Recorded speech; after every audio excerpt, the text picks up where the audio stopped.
So these journeys are different than what you do when you put your body to sleep at night. Most people grow up on earth without any training or any discipline or any understanding of how to bring back where they go at night when they leave their body. Everyone leaves their body every night. Do you imagine what earth would be like if everybody on the planet understood this right now? They would have the advantage of being helped by beings all over the universe, master teachers far beyond any that have even appeared on this planet are available to us.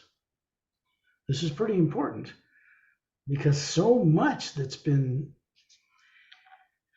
shut off, where people have been compelled to be afraid to remember for one reason or another, is turned back on. And the journeys become deeper and wider. And your confidence in exploring the multiverse becomes more tangible to each person. There's dormant faculties of the Atma that haven't been used in all of you for billions of years. That's a long time. And this is some of them shut down or forgotten or lost long before you were ever captured and planted and put on Earth. So these journeys help to recover much more of that. Secondary implants are out of the way, great. Primary implant, at some point we will go and view it because then you'll know what it is that puts you on Earth. Scott, sorry to interrupt, but first I would like to welcome everybody, and I'd like you to say why we are all here to go on the journey together. So others later on when they watch our video, so they understand what we are doing and they might want to That's a join good us. idea, Pari. Yeah, if you guys want to volunteer that, why are you here? What motivated you? How about Anyone you, want to? Buck? How about you? What motivated you? I'm curious. Yeah, just turn on your. Oh my God. Yes, okay. Luck, can you hear us? Yes, yeah. What I'm motivated you? I'm interesting. You find it interesting. Yes. Mm-hmm. It's a little more than information. This is far beyond just getting information, as you know. It's experientially based. But that's up to each person to discover that for themselves. Juan, would you like to share? Yeah, I think that because we have been struggling in this world for a long time, and we know we were born and then we died and then we reincarnate, because as a Buddhist we believe that we have the incarnation, so we don't know where to go after death. So this for this it's like for me when I discovered this path. So I feel that I'm very lucky, very fortunate to know this path, so that I will know how to go back to the real home, to the source, and then to help other peoples as well. That's why you're all here, really. I mean, we live and we exist to become co-creators with that source. The only way we can do that is to know the source directly, to experience it. That's very important. These journeys provide the doorways through which you travel to experience it, to remember it, to wake it up in your being. That's pretty rare. And I feel fortunate and grateful just to be able to do this and to help people on Earth with friends from out of town, from off world, to go through these journeys. Eventually, you'll be catching on to how to do them yourself. And you have people that I introduce you to that need to be respected. They need to be, because that's what divine love is, respect for others, all life. To have a greater freedom out in the multidimensional creation, we also have to become re-familiar with all the life that is out there, because most of it's far more advanced than we are on Earth. What about someone else? Anybody want to share why they came here? Similar reason or? Should be in Sophie. Yes, okay, go ahead. Oh, okay. There's a first. We've met before, so Yes, we have. there's a first. There was a first time, so there always got to be a second one, right? Yes.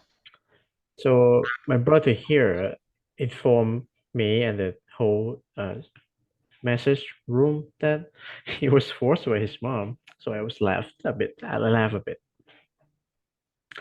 Now, yeah, I kind of invited him, but like his mom is very excited to uh well, as he said, invited him to be here.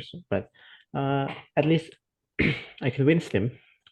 You could say I convinced him, so he might, you know, uh, get the new stuff, uh, get into new stuff, Has he discovering stuff. has he ever read a book or watched any of the guided journeys on my YouTube channel or Pari's? He did. Okay, good. Well, that's the main thing for journeys. So he has a little bit of a grounded basis for going out and experiencing things. The same thing holds true for these journeys that secondary implant removal people do. A man and a woman, generally a couple, is assigned to each of you to help make sure your primary implant is off. And so you can go on the journey and not have fear go with you, because fear cannot go into the hue. You can't take fear with you into the hue. There's no negative nature in the hue.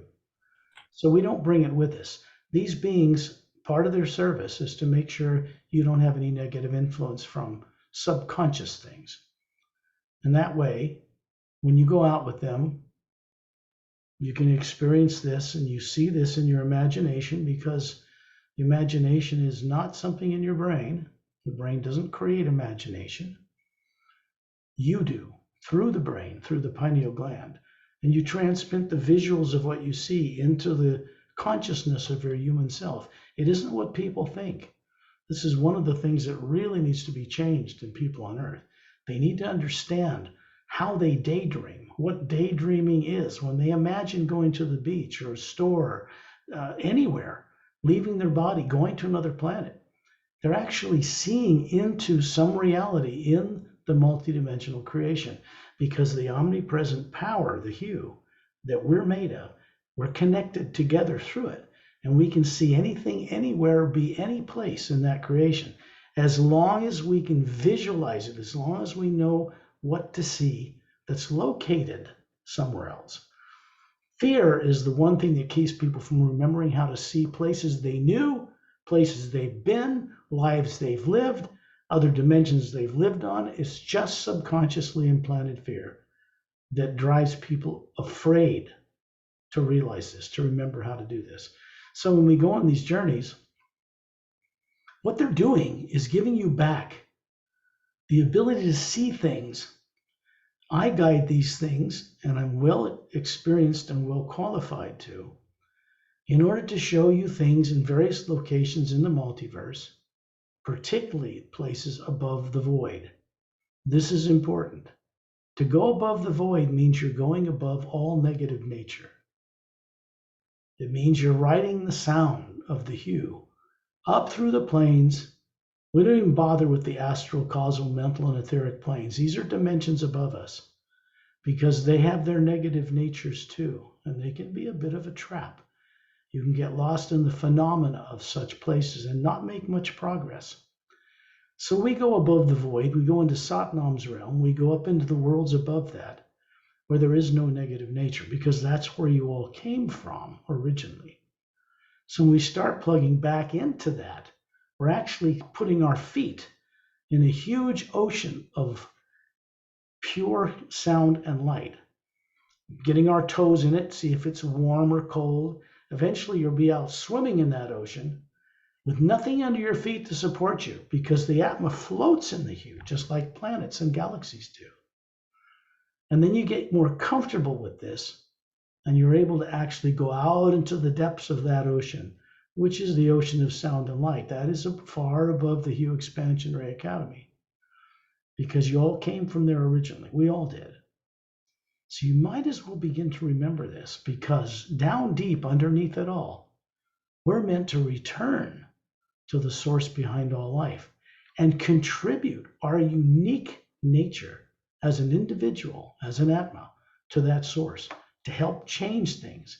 It's relying on us to come back to that source to do that, or nothing in the lower worlds ever changes. So that's how important this is.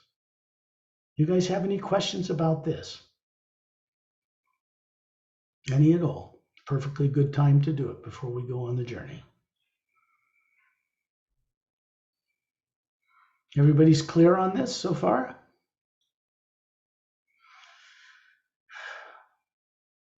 Okay, that's good. The real key to all of this is the ability to see and know things for yourselves in the other realities.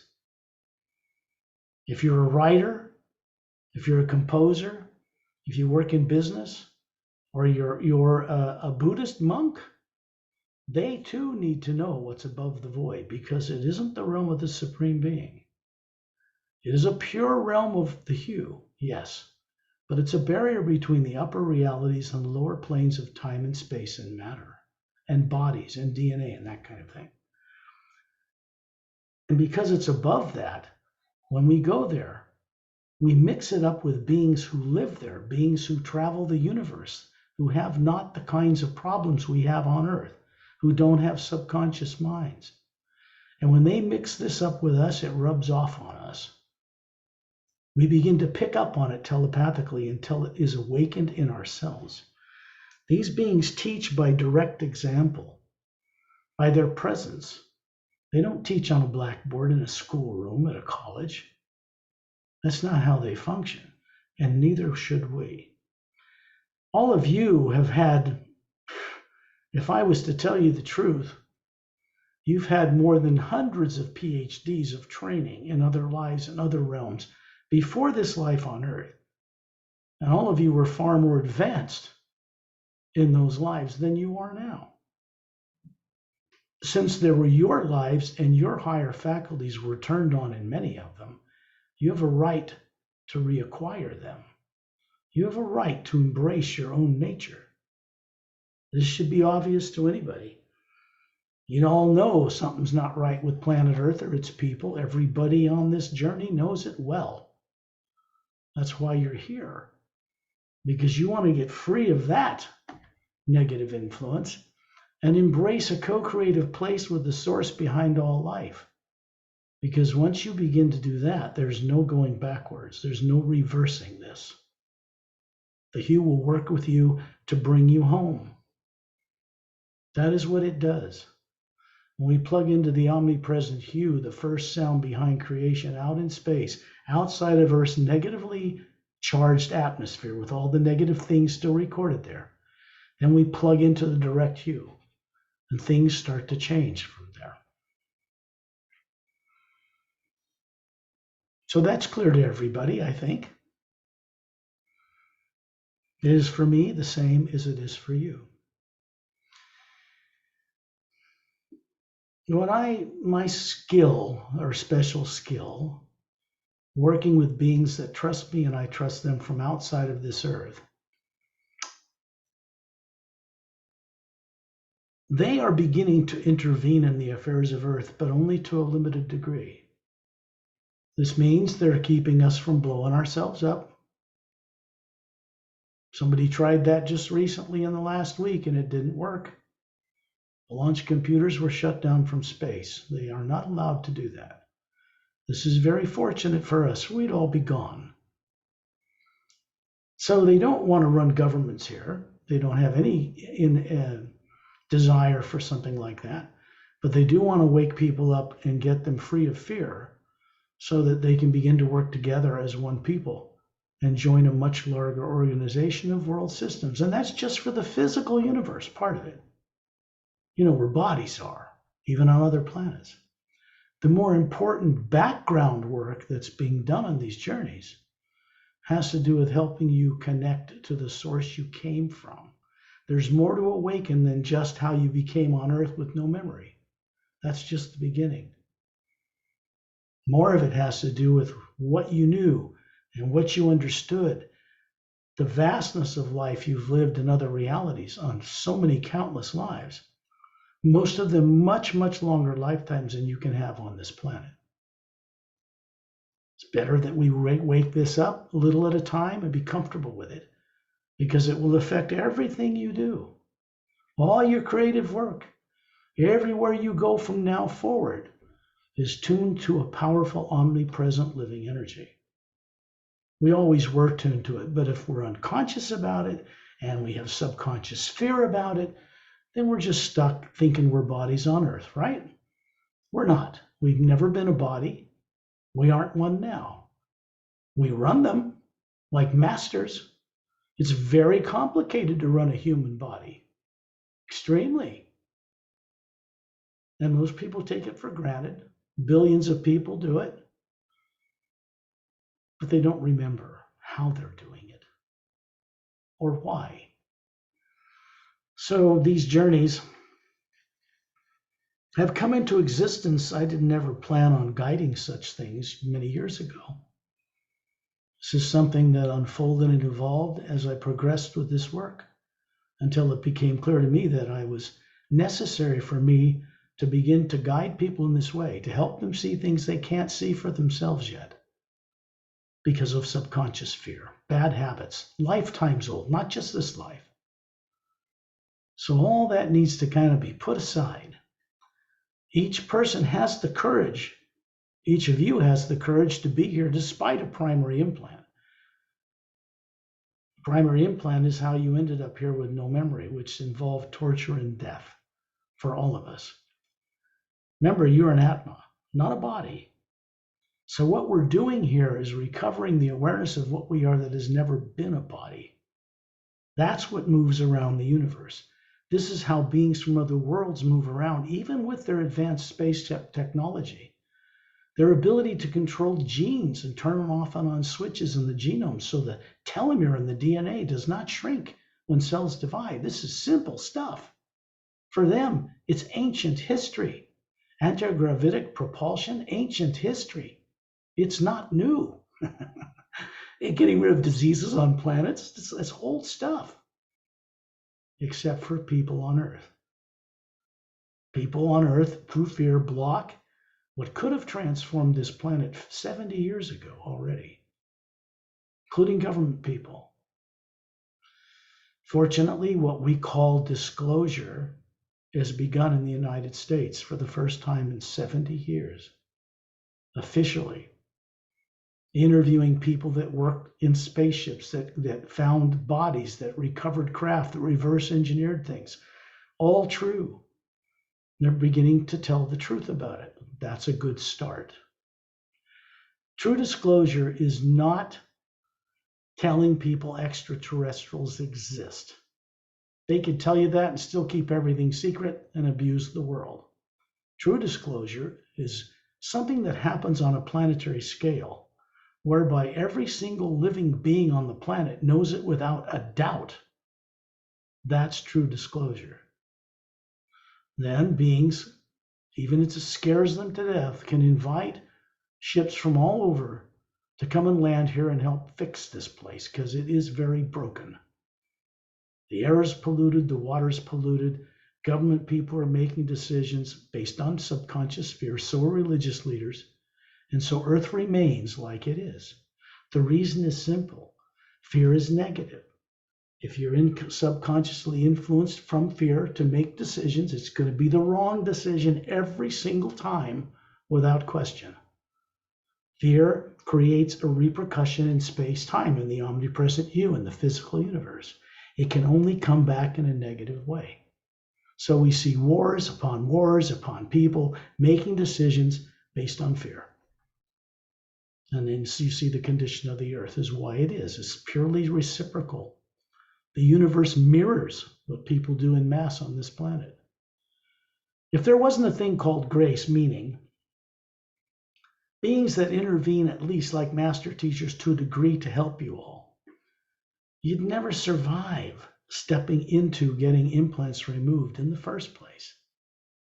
They have to be shut off so you can go out and then see people help you see into them and remove them. I would love to be able to guide each person one-on-one in those things forever. But in practical terms, I couldn't do an hour-and-a-half journey of secondary implant removals for 10,000 people, or 100,000, or 1,000,000. There isn't enough time in a lifetime for one person to do that. So we're going to try to head this towards group secondary implant removal journeys. Not even sure how to do that yet, but it's coming up. And then the group journeys, because then many more people can go on the same journey, experience the same connection to the hue, have the same guides assigned to them. There are millions of people like Shantiel and Tonaltiel and Dantium and Lamtium out in the Galactic Alliance that could be assigned to each and every person on this planet. Without that, we don't have a ghost of a chance in hell of recovering who we are. We need friends from other worlds and other realities to help us through this, because subconscious fear is a bugger. It's hard to deal with it for anyone. So we have to have people that know the technology and the spirituality. They have the advanced state of consciousness to be able to get out of their own bodies and come, turn off the implants we have, and then guide us on these journeys, be with us on these journeys. So that's my point, the reason I'm here. When you imagine someone you love and respect, you're grateful they're in your life. It can be a person, a place, or a thing, a waterfall, a hummingbird, a baby's smile, whatever. Something you love doing. But it needs to be genuine. It just means that when you imagine it, it makes you feel good inside, makes you smile. This technique opens a doorway through the pineal gland in the center of the human brain. It's like a gland that has these different rods and cones in it, like a human eye. It's filled with a liquid. And each of those rods and cones are turned to a different frequency, a different plane, a different reality. That's so we can bring back awareness of what we're doing on these journeys to the physical body and lifetime personality we have on Earth. It has to be done by each one of us. When I guide these journeys, with great assistance from many other beings, I describe for you, but not in like information on a blackboard. I share with you telepathically what it is we're seeing. Not everything that's out there, because we wouldn't have time to verbally share it all that way. But most important things, grounded things on other planets, other realities, points along the journey up through the higher planes that will change lives, that make a difference. Divine love that people call on Earth when they don't know what it is. It's not praying to someone or a savior or anything like that. Respect for these beings is necessary, but it's about respecting other beings. We cannot claim to embrace a bigger God and know the source and become a co-creator with it, just knowing the pitiful little amount of life that's on one planet. We need to branch out and expand out and recover our ability to see and know life all over the multidimensional creation. Why? Because a long time ago, you could all do it very, very well. This is not the first time you've crossed paths with the hue, and it's not the first time you cross paths with waking up higher faculties. Ability to see and know things out there among the stars and in the higher dimensions is something you carry with you. It's something you already have. It's not something I can give you. It's not something God can give you or a master teacher. You are already it. You already have this in the structure of the Atma itself. Waking up those teardrops on the different levels of your being is what these journeys are all about. Those are higher faculties. The different colors and the different bands around the core of the white being of the Atma are tuned to different dimensions. You have lives in all of them recorded in those teardrops. The only thing that keeps anybody from going into them is fear of some kind. Secondary and primary implants the secondary implants are artificially implanted. Terror, torture, death, they're nonsense. That's why we don't look into them. We just stop them. You look into the life behind it, and they're disintegrated. The awakened life is yours. Always was. Once those effects are gone, you'll find, as we all do, that we have a certain kind of ability to master any form of negative nature, any form of negative technology. We have this ability as Atmas. We come from the source. The source is master over all the lower worlds of time and space. We're supposed to be the same way. We're supposed to know and work with beings who know this stuff.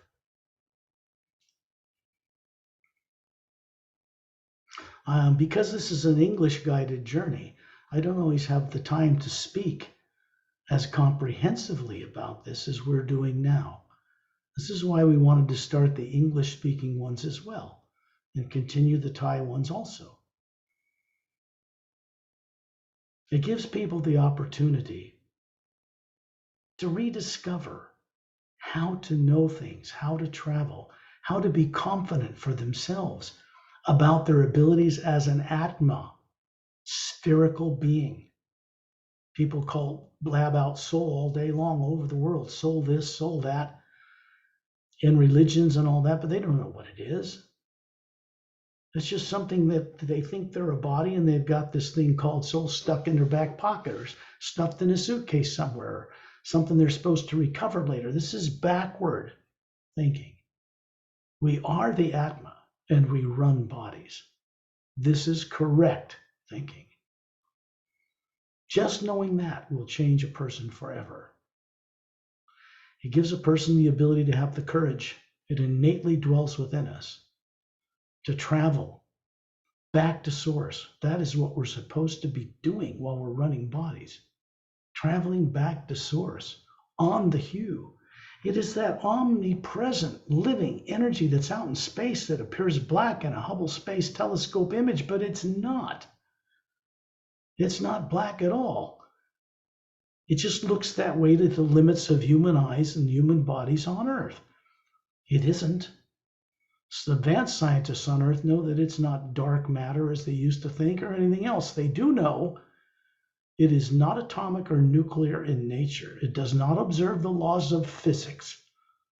It is an omnipresent power that is throughout the creation that supports little things that float in it, like galaxies and planets and moons and suns and stars and us. They create electromagnetic fields made out of the hue that surrounds their shape, like a moon or a planet or a sun or a galaxy. Those electromagnetic fields, like the one around the entire Milky Way galaxy, looks the same as it does around the Earth or the moon or the sun or each of us as an Atma. It's out in those fields of energy which fear programs are placed, never in the Atma itself, which means you as the Atma have never been implanted. That's not possible. The Atma is not made of lower plane energy of time and space. It can't be implanted. So tyrants get around this by placing it in the electromagnetic field that surrounds you, what people call the aura. It's just higher science, but it's the misuse of science. What was done to people that are on Earth today is no longer taking place, not even in our galaxy. The effects, the negative effects, remain in people on Earth for now, but they're not destined to always have those subconscious problems. We are not meant to have a subconscious mind at all. Think about that. Why would anybody want something subconscious? They're not aware of what's in there. If somebody puts something there, you don't know it. Subconscious minds are artificial. They are not a natural or normal part of the Atma. Fear is also not a natural human emotion. It's artificial as well. Imagine someone you respect and love. You're grateful they are in your life, a person, place, or thing, but something that makes you smile. Then realize your body is already in the trance state called sleep. This isn't words like I'm sharing information on the internet with you. This is telepathic. What is telepathy? Let's break it down. If you look at the dictionary definition of it, they try to lump it in with psychic things because they don't know any better. It isn't.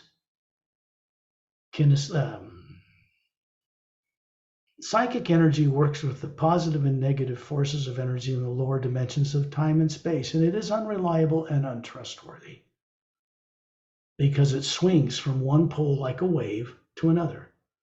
One day you're on the positive side, the next day you're on the negative side. So we want to get into the energy that is behind and supporting the dual energy in the lower worlds. This is what we're doing when we go out in space and plug into the U. Out in space, what people that are most advanced scientifically call zero-point or toroidal energy, the energy of the universe. Other races from other planets and other galaxies and other dimensions understand that power. It is a non-nuclear, non-atomic living force. And if we want to get around the universe faster than the speed of light, because there is no limit to it, then concepts that limit that, ideas that prevent us from exploring it, have to be dropped, because there is no limit to the speed of light. It does not take billions of years for the light from other galaxies to reach us like you're taught in school. This is wrong. It's wrong in every way. The hue is what supports all that out there in space. And it has no limits, such limits. There are no limits like this. So people can build technology and crafts that channel that energy that's non-nuclear, non-atomic through their engines and get around the stars much faster than the speed of light, go through interdimensional doorways, and travel the multiverse. I think this is important because this is telepathic, that this is awakened in you before we even get out in space. Because then you'll be carrying that awakened awareness with you on the journey. The importance of that is simple. We bring it back with us and download it into our bodies on this earth. And that changes us permanently. Expands consciousness, drops more fear, and we move ever onward and upward. Your bodies are in the trance state called sleep. That doesn't mean that if you hear something outside, that's okay. You're running a body with perceptions open when it's asleep. So you can hear danger or a thunder or an earthquake or something like this. But when you're still and protected as you are now, then the body can go to sleep and you can stay awake. You, the Atma, can be aware. This is how we begin to rehabilitate the ability to leave the body at will and know things. Because we do it anyway. When the body stops working and dies, you got to leave it permanently. Can't take anything with you except you and the consciousness you have. So we don't want to take fear with us of any kind when this body stops working. And we want to know what it looks like to travel out into the universe to these planets and other dimensions, particularly above the void, because then our opportunity is when the body stops, that's where you go. The opportunities to develop and co-create with Source above the void are unlimited. This is how we begin to change the way the lower worlds of time and space are run. They've been misrun, in a sense, for billions of years. The old failed experiment of good and evil. Whoopie-doo, that did about nothing for anyone except trap them. So to change anything down here, we have to first change it within ourselves, up where there is no negative nature. Think about it, it makes perfect sense. You're all near the ceiling where you live, hovering, looking down on your body. This is just daydreaming, folks. Everybody knows how to daydream going to the market, and the body follows. You get in the car, you get on a bike, you go to the store. People are not trained to do this to go out into the universe. They don't grow up knowing this. Not your parents, not religious leaders, political leaders, even most gurus don't know this. So you're not taught it. Fear keeps them from being able to promote it if they do know it. See the problem? Very clever, very diabolical. What was done to everybody is over. It can't be done to you again. The effects remain and need to be neutralized. That's what these journeys are for. When you're near the ceiling, you're going to see a man and a woman about 6 feet tall standing beside you. There's an Atma above them, just like there is above the body you're showing them. The body you have looks to be about 36. Doesn't matter if you're younger or older than this, honor it. Mature but young, vital, healthy, trim, beautiful, handsome, perfect. This is how we show ourselves to each other when we're out of the body as an Atma. The Atma is round and spherical. Yes, we recognize each other as individuals as an Atma, but the convenience of having a body made of energy that looks human, that's flawless, is the most practical way for us to show ourselves to each other, because Atmas are telepathic. This means that a pure form of communication exists between us as Atmas through the omnipresent living power, which is non-nuclear, non-atomic, has no limits, and it provides a certain protection for those who go on a journey in the hue. Its purpose is simple. When you're ready, when you're courageous, it begins to take us back to the source from whence we once came, a very long time ago. All of this negative stuff is reversible.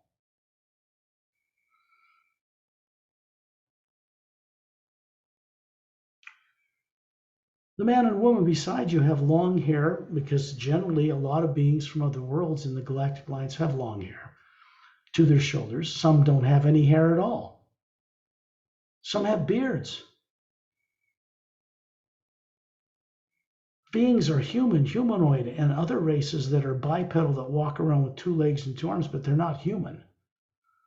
And the Atmas that are very advanced running their genetic forms are very advanced. They grow up on worlds getting out of their body, running around in spaceships, but they're not limited to the ships that their bodies are in. They get out of them and help us on these journeys. They're aboard ships that patrol our solar system. It isn't what people think. It's not Star Trek in the future. Radioactive warp core driven spaceships, are you kidding? It's a nice story, I like the films, but it's not the future for people on this planet. Radioactive warp cores are not allowed outside in space in the advanced races. They don't work with dangerous materials like that. They use the source energy itself through the omnipresent hue to power their ships. And that is what they move around in as Atmas when they get out of their bodies. The same thing. Just knowing this will change your life forever. Because believe me when I tell you, most of your fellow human beings on Earth right now haven't got a clue about any of it. Ask yourself why you're here. Why you? Why not the rest of your fellow human beings? How did you have the courage to override a primary implant, which is designed to keep you from ever doing it, and do it anyway? And then have people help shut those off so that you can get the secondary implants removed and go on these journeys. And then at one point, you'll review that life in that primary implant, and it will become nothing more than a memory. And its influence upon your nervous system will be gone. The secondary implant's gone. You already have mastery over the primary implant. It's just losing bad habits to keep looking into it to try to solve the mystery of evil. There is no way to solve it because it's just evil, negative. It has no genius. It's perverted. There's no point wasting time looking into it. It just traps people in endless circles, going around in circles. The only thing we need to know is what is at the core of our being. Self-realization is knowing what you are as an Atma, a spherical being people on Earth call soul. Remembering it. God realization is knowing what your relationship is in purpose with the source behind all life. There is no limits to that. Once you step into that ocean, you go deeper and deeper into it, down under it, out into the center of it. There's no negative nature in it whatsoever. In reality, there's no negative nature in us. It's external to us in the field of energy around us through which we see the universe, misdirected. If it's subconscious, it means you're not aware it's affecting you. We're not supposed to have subconscious minds.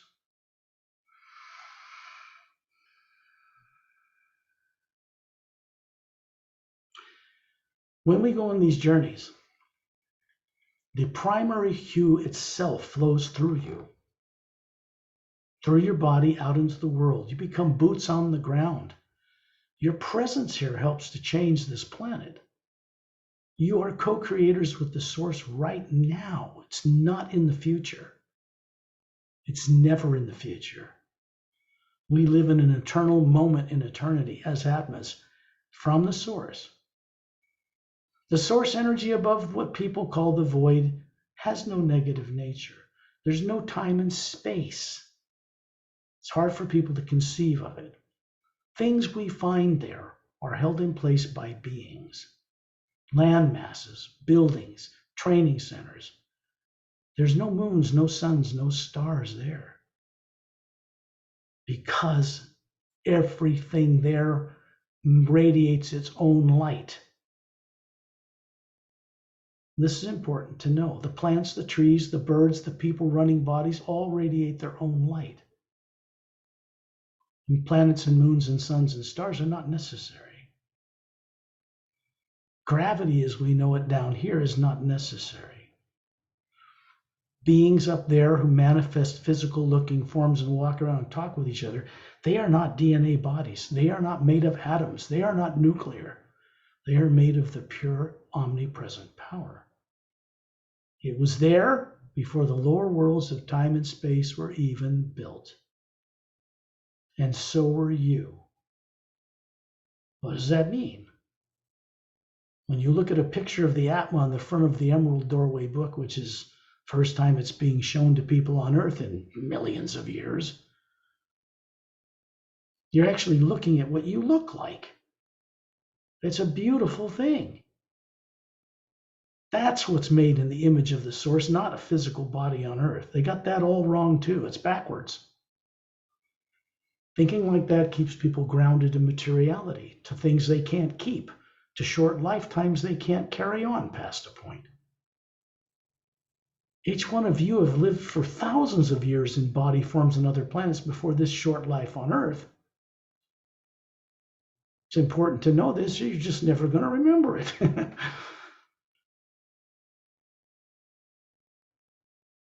The sound is the first thing that manifests. You find yourselves at 10,000 meters in the atmosphere. There's a man and a woman beside each of you. They have Galactic Alliance uniforms on. But don't think of them as extraterrestrial aliens.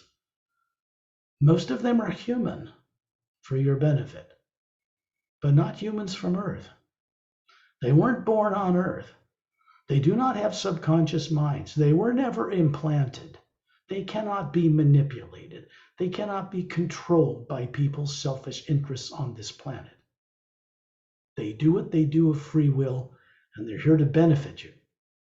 All that is required is that you respect this work and respect them. That's it. That's the only thing you have to do for them to help you to move forward. That's divine love. That's exactly what it is. Respect for all life.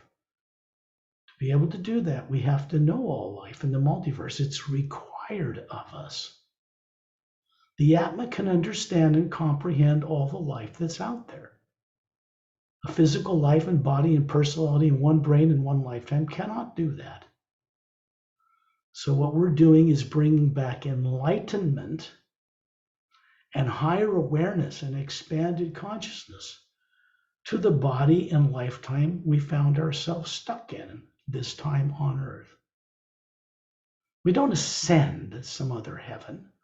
We bring that heaven here, and then we have the ability to move between these planes without fear, all the way to source and back and everywhere in between. That's how we're supposed to be living as individual Atmas. So if I ask you before we go further how old you are, don't think in terms of the limited life you have on Earth. That's wrong. You're as old as creation itself. In fact, we are older than the moons, the suns, and stars and galaxies. We are Atma. We are comprised of the same source energy exactly. Now, we've been here since before the worlds of time and space were created. This also means that we're responsible for what is going on where we find ourselves. We can't blame a devil or a Satan or someone else. We all had a hand in creating it the way it is. And if we want to change it, we have to do our share to co-create that change.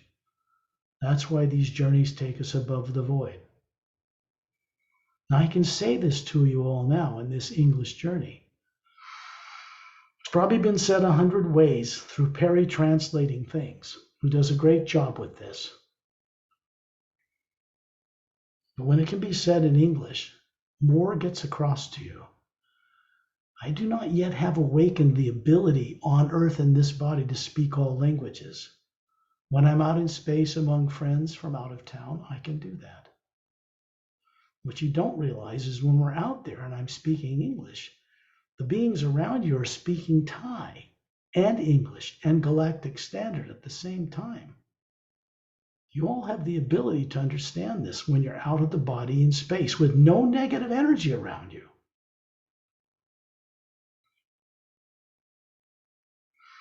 Each one of you will experience a man and a woman beside you. Chantal and Tonaltial are beside me. Dantiam and Lamtiam are beside Pari. These are people you've met before. Just two couples out of many.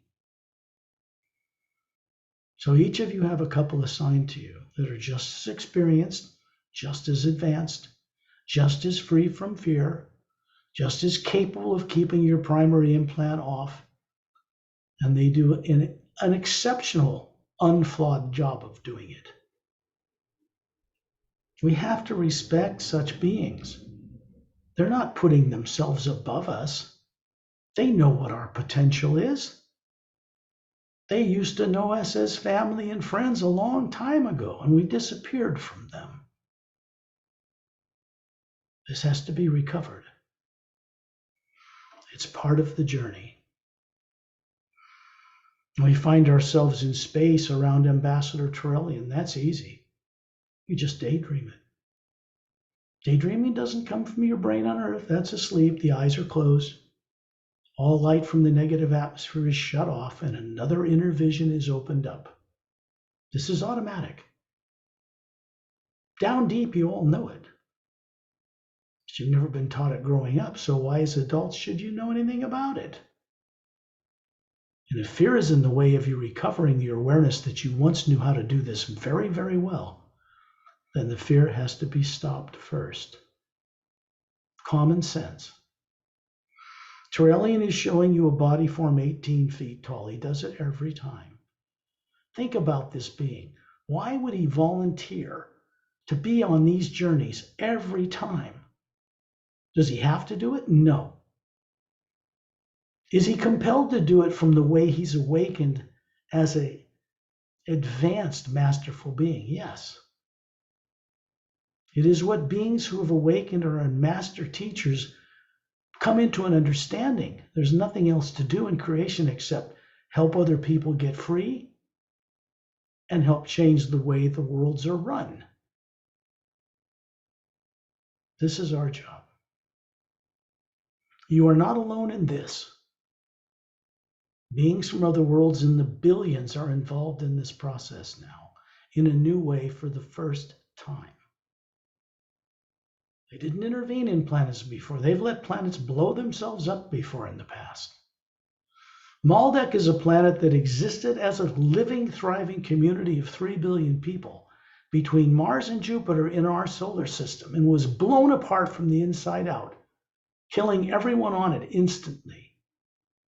The Galactic Alliance did not intervene back then, millions of years ago. And they've been paying for it ever since. This means they should have.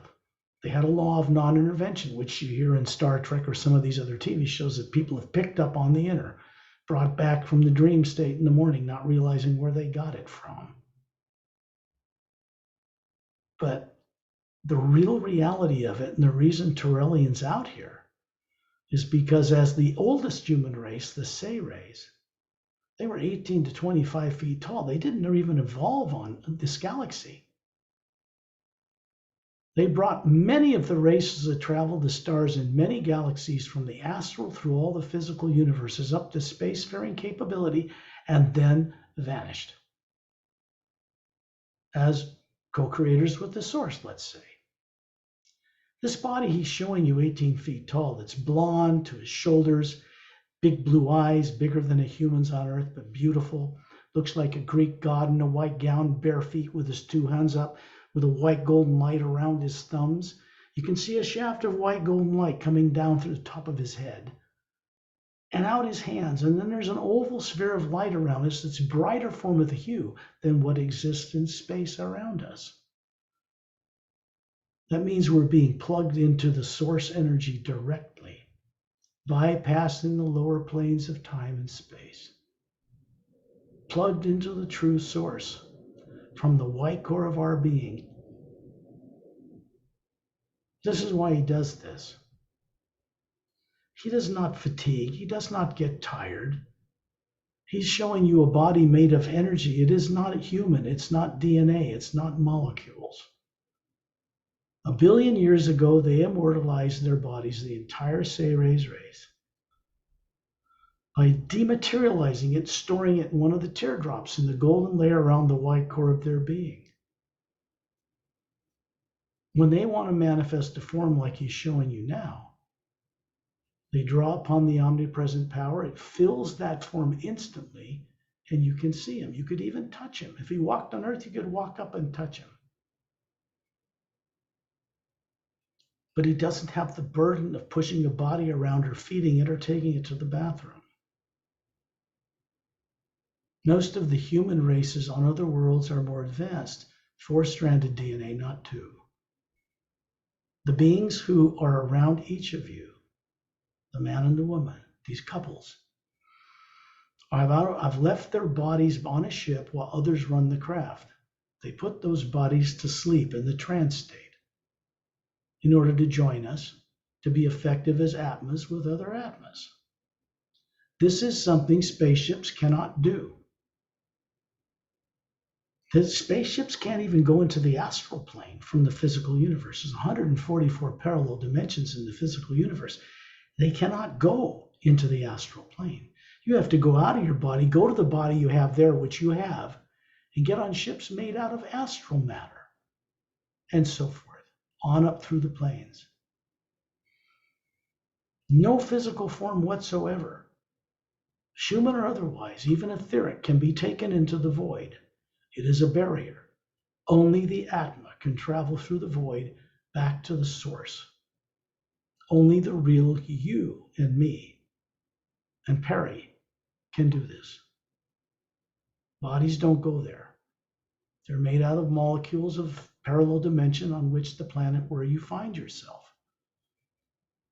You have never been a physical body, nor are you one now. It's probably the most important thing I can share with you telepathically out in space, around Terrellian, while that energy is coming down from the source itself, through the Hue Expansion Ray Academy, through Satnam's realm. True name, first personification, anybody will see in a human-like form is Satnam. People on Earth don't even know he exists. They once did. This is important. It just means true name, first sound. It's a personification of a being, represents the first sound behind creation. And he runs the Atma plane. That is the first major division above the void. Not in it, not below it, above it. The sound of a high note of a flute is often heard when you approach this realm. It permeates your being. It gets into the white core of our being and radiates out through the layers, vibrates the body in a trance state back on Earth. We're going on a journey, and when we come back, we're bringing back down through the planes where you have body forms you're running you don't yet know about. Etheric, mental, causal, astral, and physical. Each Atma runs 5, one on each division, which is why you have the different colors in the layer around the Atma. We are multidimensional capable beings.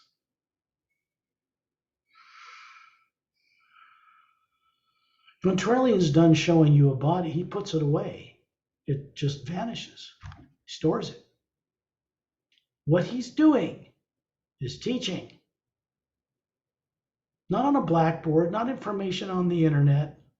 He is demonstrating how he is. He has a consort, a significant other named Sarana standing beside him, which recently started coming on these journeys. I never knew this before a few weeks ago. These are beings who have given up physical forms like bodies a billion years ago. And they've returned along with a new kind of energy running through the omnipresent power from the higher worlds to begin to change things for the first time in several 100 billion years. And we're right smack dab in the middle of it, at the front of it. There's like a wave of energy flowing through our solar system, but it doesn't go back and forth like good and bad and up and down and evil and good and all that. It just moves one way.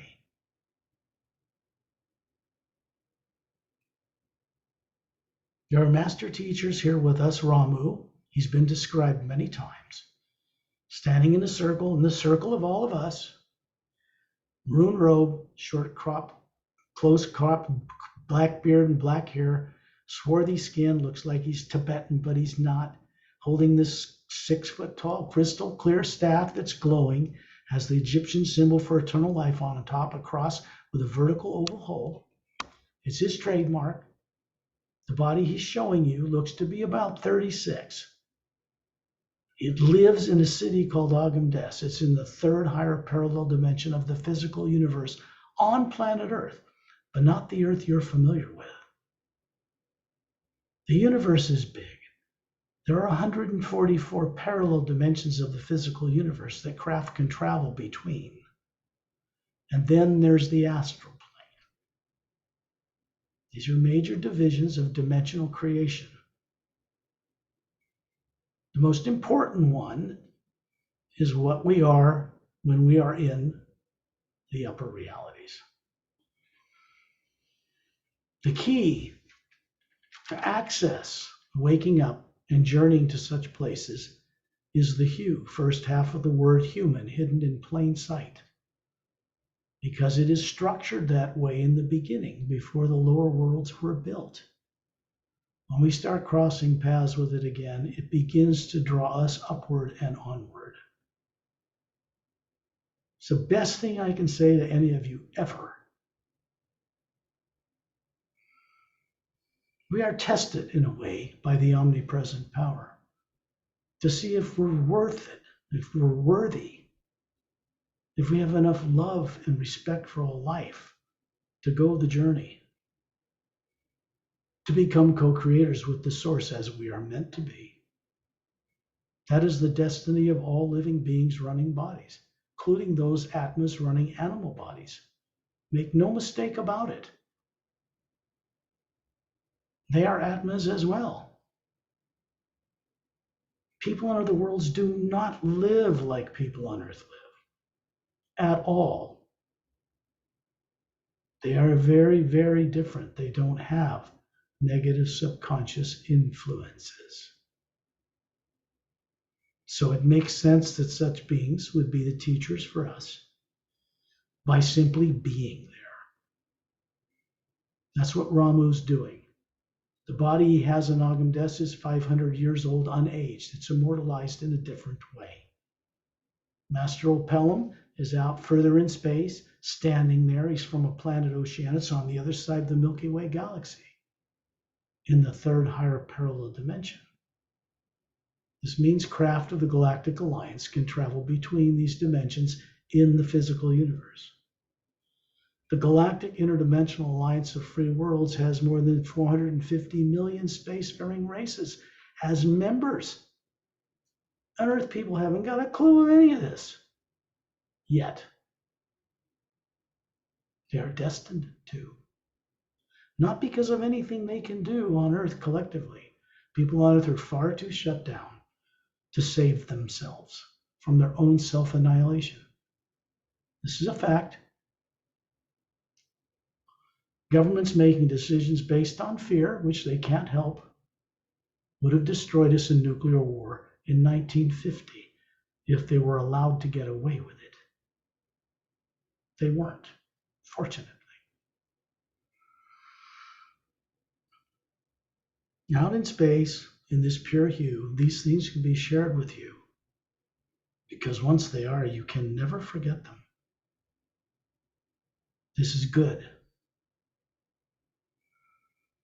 Pelham is blue, pale blue skin, jet black hair to his shoulders, emerald green eyes, holds up his hands, both of them, there's webs between his fingers. He's showing you a body, a physical form of a man about 6 feet tall. Slightly pointed ears, Galactic Alliance uniform. He and Torellian were two beings that sponsored the beginning of the Galactic Interdimensional Alliance of Free Worlds over 500,000 years ago. The body he's showing you exists on Oceania, unaged in 500,000 years. That's a different type of immortalization. All that is the telomere on the end of their 4-stranded DNA, because of their advanced science, is turned on so that it doesn't shrink when cells divide. When the telomere shrinks when cells divide, that is what people on Earth call aging. It is also not right. It is not normal. Beings who know how to get in and out of their bodies and what they are choose to leave a body behind after thousands of years and go do something else. They don't die in terror or frightened of death or any of that nonsense. Out here, none of you can forget this. Not anymore. The hue works one way through us, only one way.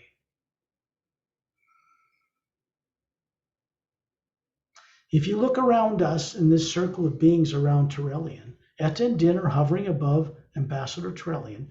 There's a spherical Atma hovering above the form he's showing you, just like you are hovering above the form you're showing all of us. Flawless, perfect. It's made of energy. It is the prototype of humans that you use to make and mock up having bodies. In a normal way, you would do this without being unconscious or stuffed in a body with no memory. See the difference? Very different. There are 12 ships in an orbit around the sphere of beings, the circle of beings around Torellian. They are 30 feet in diameter. They are made of a blue-gray metal, or metallic-like. 3 half-sphere, semi-spheric pods underneath, and a blue anti-gravitic light around their hulls. You can see 4 couples right through the hulls of these ships, standing. 3 couples are behind a semicircular control console with crystalline faceted luminous controls. They see you. They see you in there, hovering above their physical bodies, piloting the ships. There's a couple in the back, asleep on a couch-like thing. They are the man and woman standing beside each of you. The Atma's hovering above the form they're showing you, just like you're showing them. This is how we begin these journeys.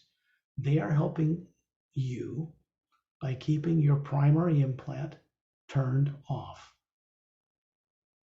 for the journey. It's very simple.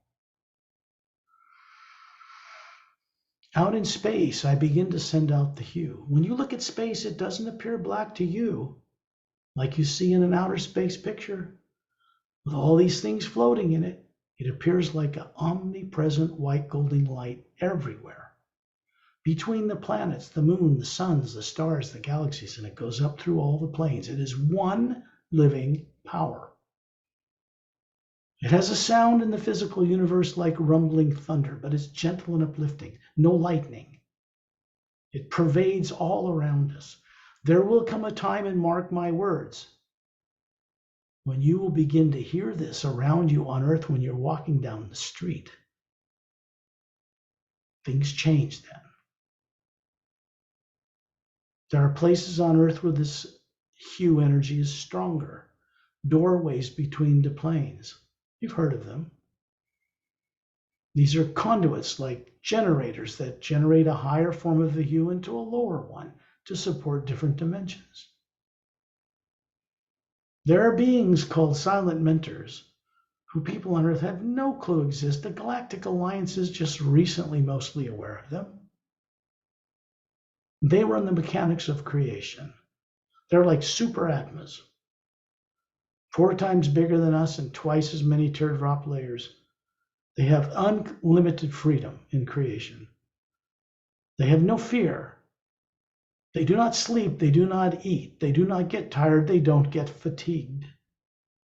They keep in place moons and planets and suns and stars and galaxies and doorways and portals between dimensions, the void, the Satnam's realm, everything, the Hue Expansionary Academy.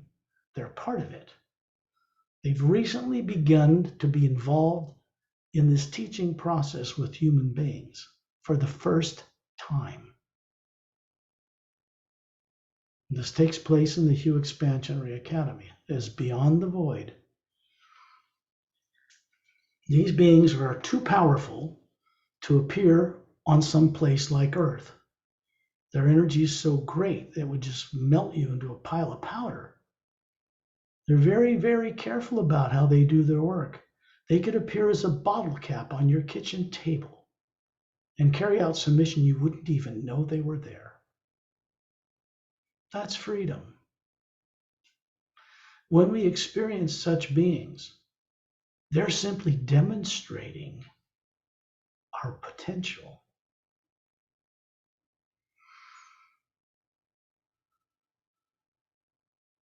High above Ambassador Trellian are 2 beings in space, standing in space. Satnam is one. He's about 36, bald, looks like somebody from India, but he has golden round eyes. 2 gold bracelets on his upper arms, bare-chested, strong, perfectly ripped. Little tunic dress from his waist down to his bare ankles. He's just observing us. And above him is the top silent mentor. I cannot tell you his name because that's something you must find out yourself. That's why they're called silent mentors. Their purpose is to blend and to help beings evolve like us to be a kind of a mix between a silent mentor and a master teacher. This is what's taking place in the Hue Expansionary Academy now. There's a new energy running through the omnipresent power from the upper worlds through the lower planes, and it needs a new administration to help run it. I'll say no more about this for now. That being looks like a man about 6 feet tall with blonde hair to his shoulders, but you can't see any facial features. It's a white light. When you look into it from down here, you look up into his face. It's like you have a telephoto lens, and you can look right into it. But instead of facial features, you see galaxies upon galaxies upon galaxies upon levels and doorways between them. That's how they think. There is an Atma hovering above this form he's showing you. It's 4 times larger than us, twice as many teardrop layers, more beautiful. They're just an Atma too. They're here because they're here to express, not on a blackboard, not on the internet, our potential. We become co-creators with Source. Anything's possible.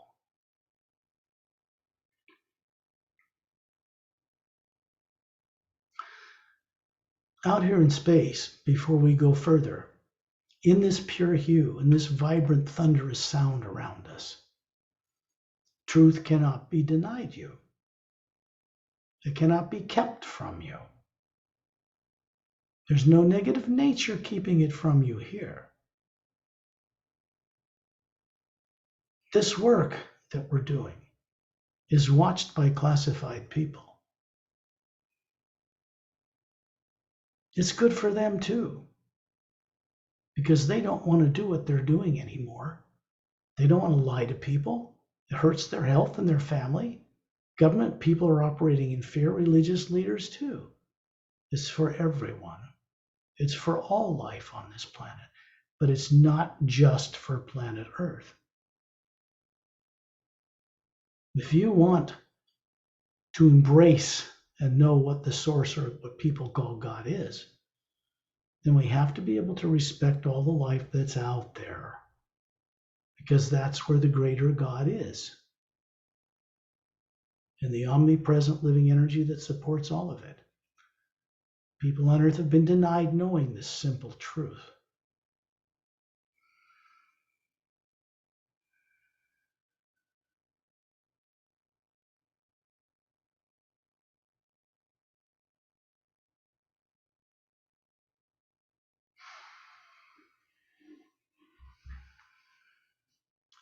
I think we should go, Trillion, to the planet Norexilum. This is where I came from before I was stuffed, killed, and stuffed in a body here when it was 3.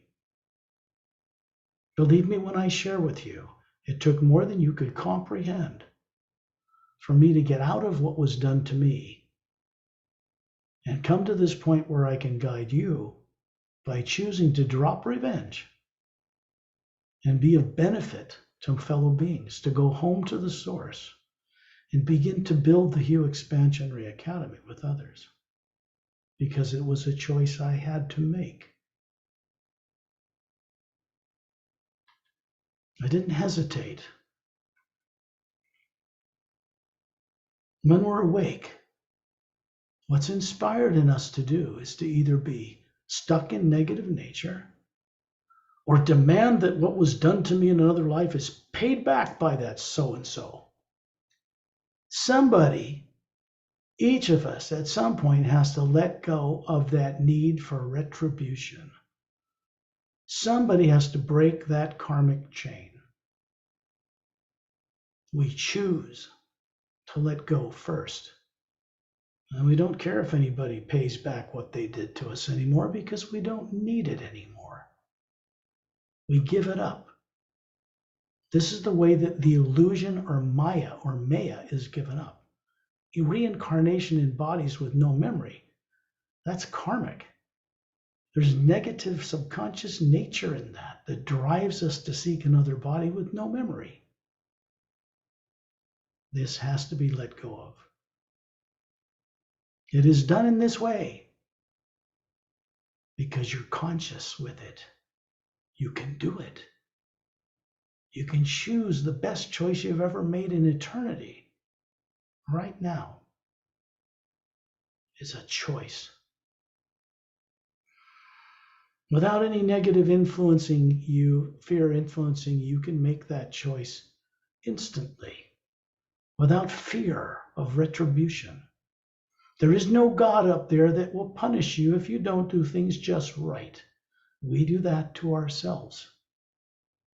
The source is not a being sitting on a throne somewhere up there.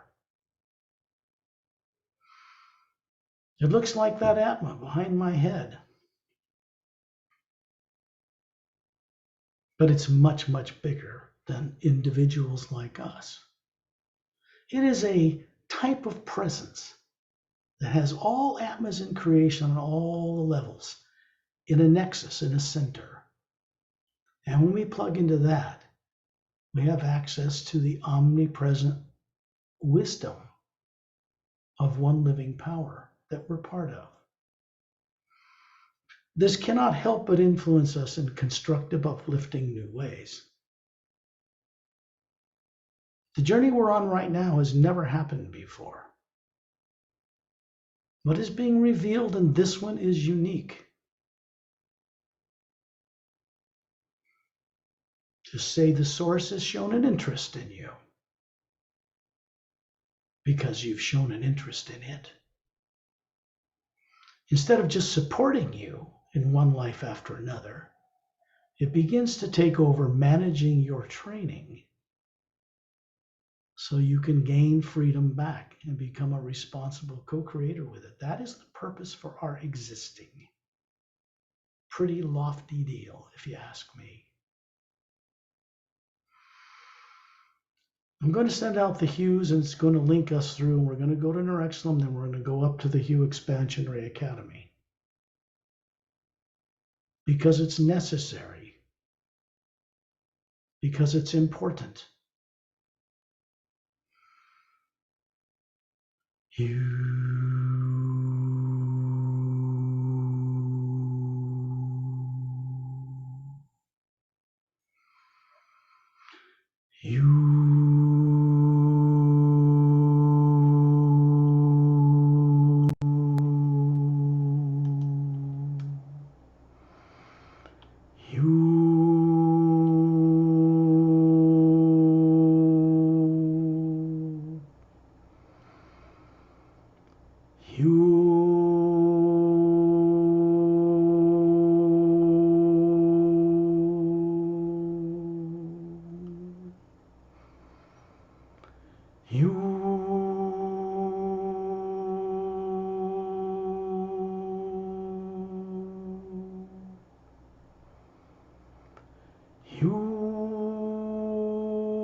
When I'm doing this, if you're paying attention, even if you're not, Terrellian and the other master teachers out here, we're doing it with me, including Etta and Din, including the men and women standing beside each of you, male and female. Did you know that the Atma has a male and female, or female, male or female or male character? One predominates in its being.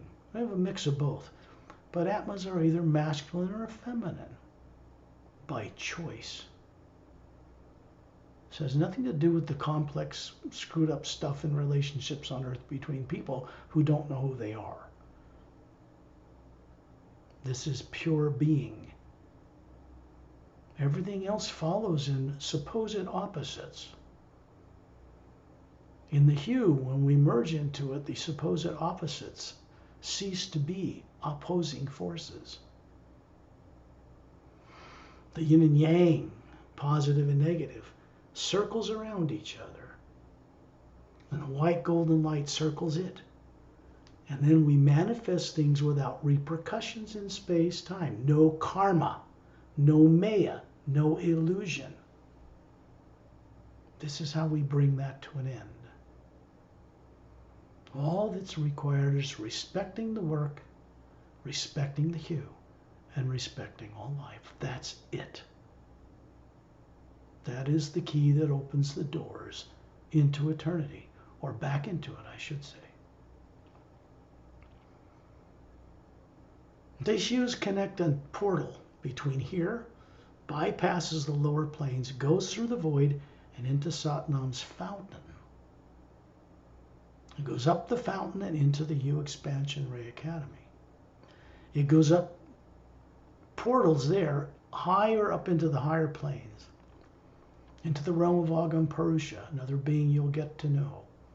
and then into the ocean of sound and light itself. Source, prime creator. There are levels beyond this. One where the silent mentors run, and one above that called the Hue expansion ray plane. These were brought into creation fairly recently in the higher realities above the void.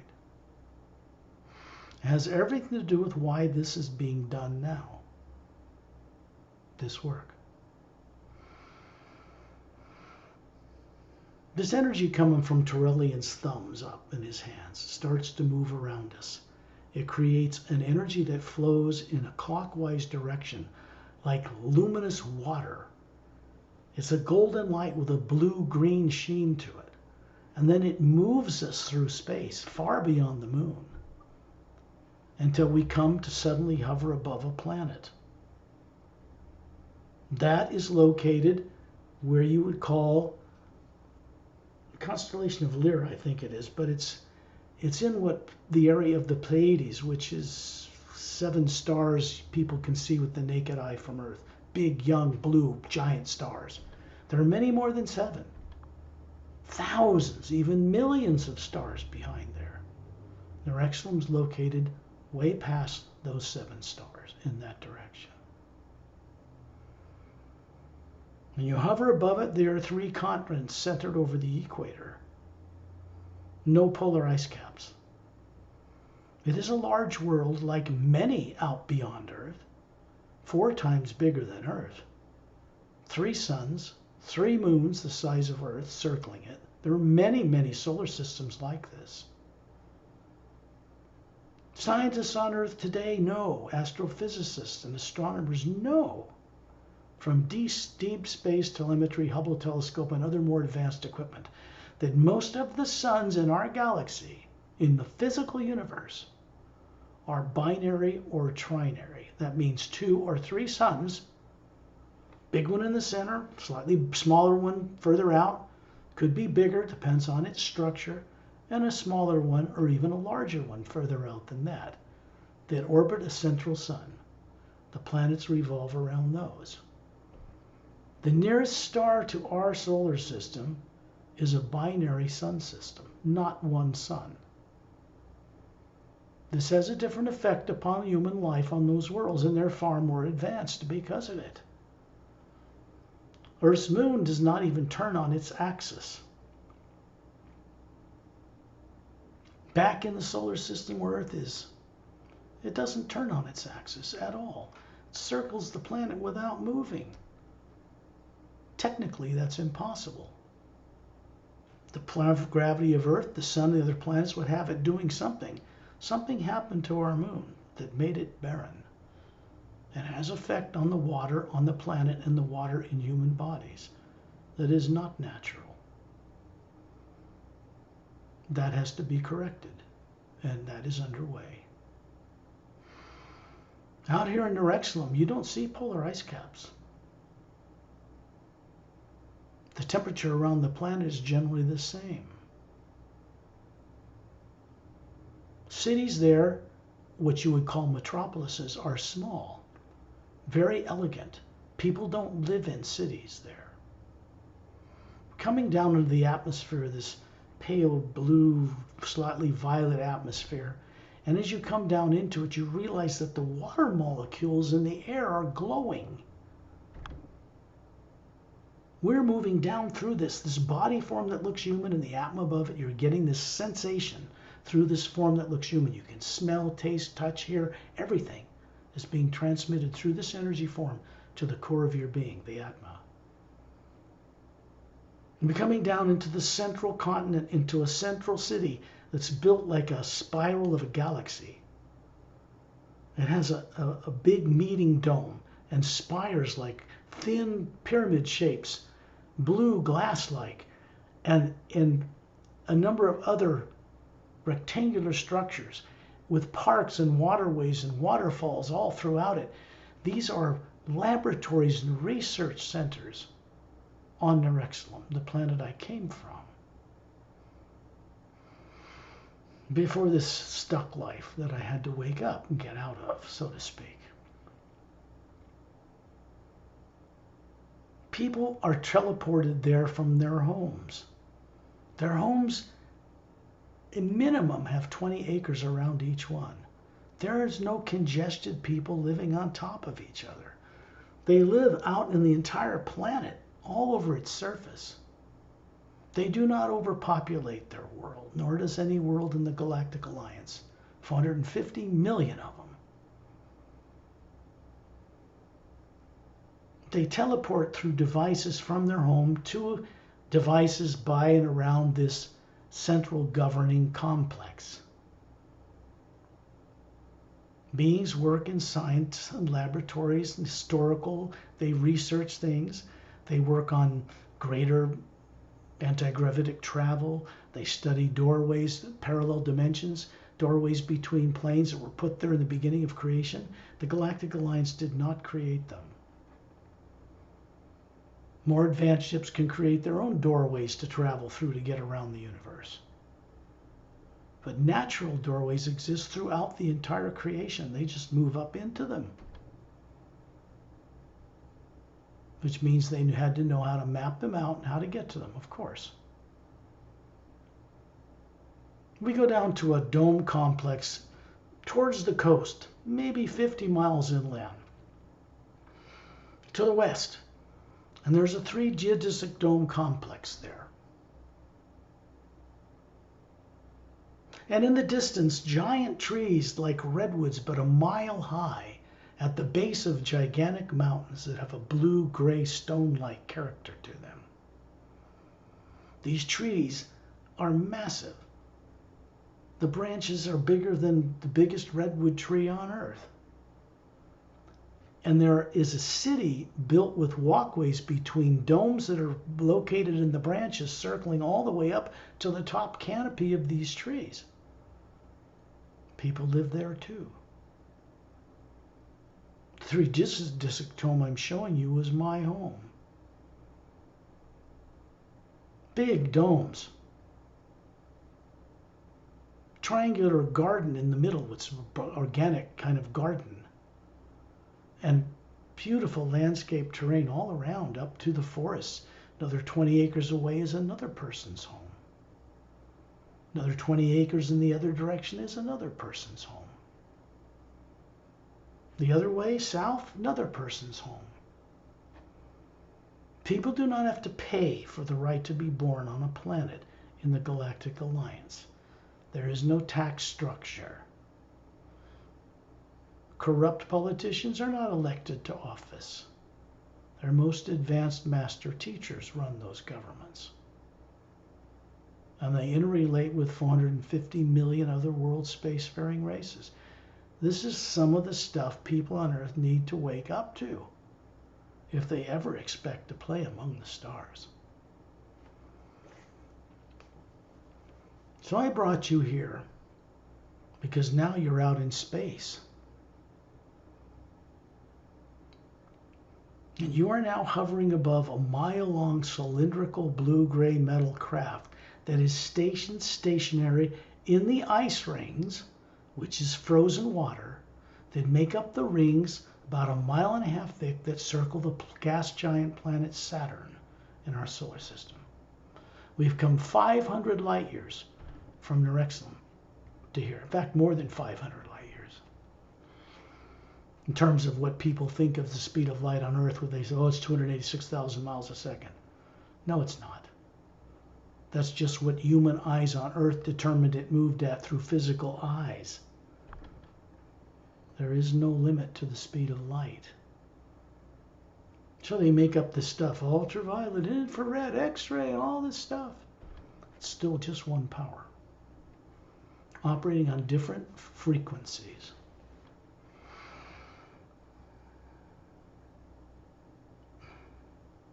People on Earth believe the distance of the speed of light is so great people can't visit us from other worlds.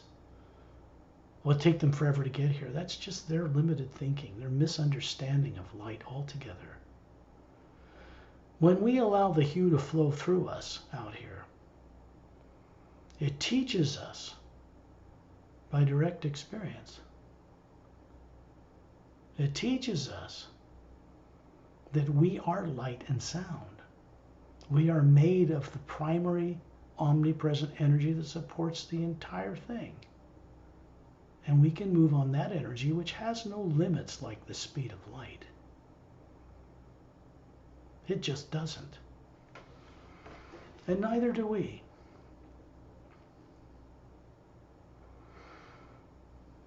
The next instant, we are hovering above Saturn, looking down on this ship.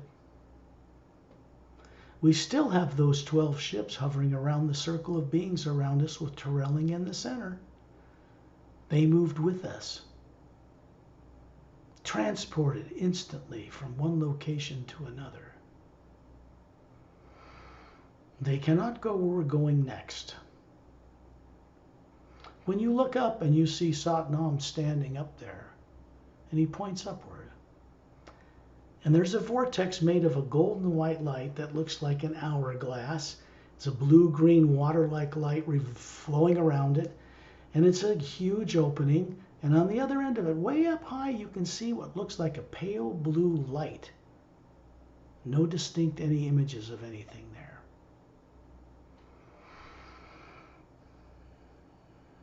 The top silent one has already gone up. And you see Satnam receding up inside this vortex. And then Torellian and all of us go up right behind him, inside this vortex, and we reach the center of it and stop to look through the transparent energy whirling around us. You can see levels of galaxies from that midpoint in that funnel of light. Levels of dimensionality. The Atma can see this. We appear, all of us around Torellian, including the man and women that come with you, we appear like the size of a button compared to the size of a dinner plate. It's a very wide opening. And then we shoot upward. We find ourselves speeding upward through a pale blue luminous void. There's nothing here. There's no forms or buildings or structures. And then that vortex below us vanishes, and we are in the distance in this omnipresent, vast void, speeding ever upward through it. The sound coming from in the distance is like the single note of a flute humming a beautiful, hauntingly beautiful melody. And we're drawn upward. You can see Satnam recede in the distance. There are beings in the void, but they're usually never experienced by beings traveling through it. That is for another journey. Then you see a white light in the distance that's growing larger. And as we approach it, we begin to see that it is a white luminous beach glowing a foot above the sand. And it stretches as far to the left and right as you can see, and way in the distance starts to curve, as if this is a circular landmass floating in some gigantic blue void. It is actually the end of the void we're approaching. And you see Satnam hover down. The Atma's hovering above him. It's bigger than us. He puts his feet in this sand and wiggles his toes in the luminous glowing particles. We come down, Torellian sitting right offshore as if he's standing in ocean water, up to his knees, but he's not. It's not water. The trees in the jungle are like fruit trees and exotic palm trees, but they're transparent. They have energy moving up and down these transparent trunks. They are alive. So we find ourselves standing on this beach in a line.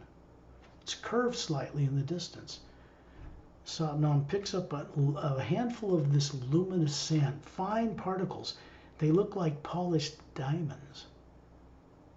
They go into your energy of your human-like hand, up through the top of your head, into the white core of your being, and brighten up the layers, turning some shut-down faculties on in the process. And then Satnam levitates up and goes over the top of the jungle, and we follow him. We are followed by dozens of male and female birds about a foot long that have feathers like thousands of rainbow colors across them. 2 sets of bird wings like a hummingbird, but they're or like a dragonfly. They look kind of like a blue jay with big blue eyes. And they're speaking with us. There is an Atma hovering above these forms. These are not birds on earth. Very advanced masterful beings are running these forms because they like it.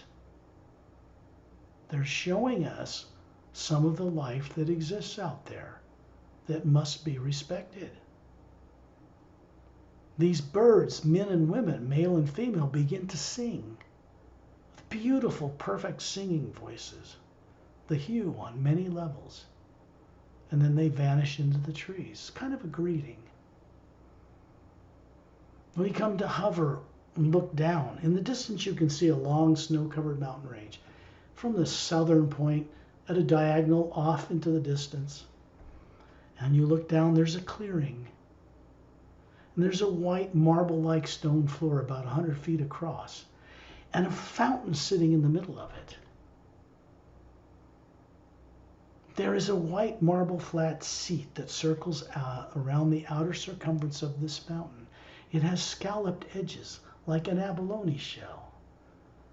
There's a square pedestal in it, and a statue of Satnam is standing in it. And he's hovering beside the statue, pointing to it. It's a device. It is a doorway.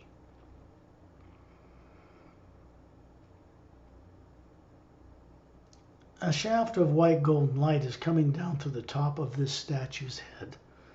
White as the shoulders, flowing out the open palms of this statue's hands, which are at its side. It flows through the hands, fills this bowl in a glowing golden white sheet of hue that drops over the edge of this and disappears in the ground behind the circular flat white marble seat. There are 12 intricately carved, curled legs that support this. The energy coming down into the fountain comes from worlds far above the Atma plane, which is where we are, where dwells Satnam. The first realm of pure positive energy above the void. There is no such thing as gaining back freedom as an Atma without remembering or coming here. That's not possible. You can't get positive results from negative energy. Certainly not in the atmosphere that surrounds Earth. We have to go somewhere where such things do not exist and then bring it back with us. You could call it a kind of an ascension, but it works both ways. As above, so below. As below, so above. And we're meant to have freedom to move through all of it without fear or doubt or hesitation. We're going to move up into that fountain, into the energy above it. Trillian goes first, Satnam's remaining behind here, and he's waving at us. We get permission to go further, past his realm. So we're moving up in a circle of beings into this shaft of light, and we're shot up quickly.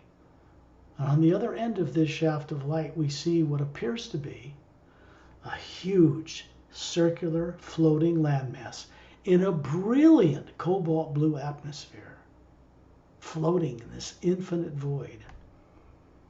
The white golden light of the hue is behind the blue energy of this atmosphere. You can see it vibrating there.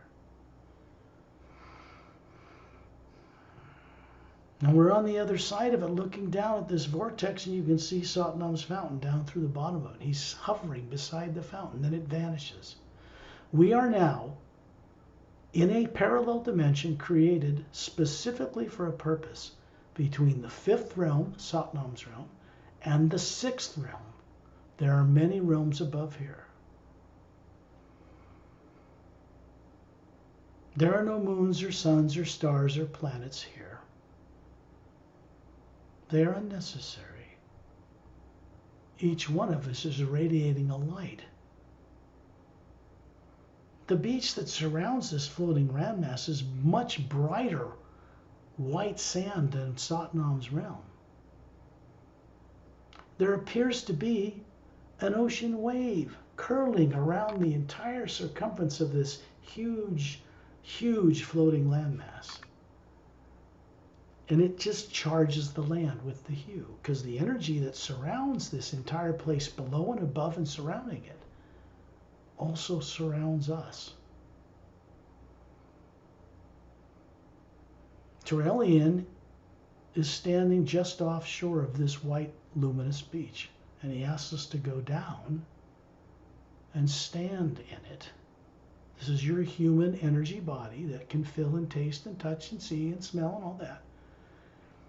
You pick up the sand that goes in your arm, up the top of your head into the white core of your being, and brightens it further, turning on several other higher faculties you haven't used in billions of years. This is a gift.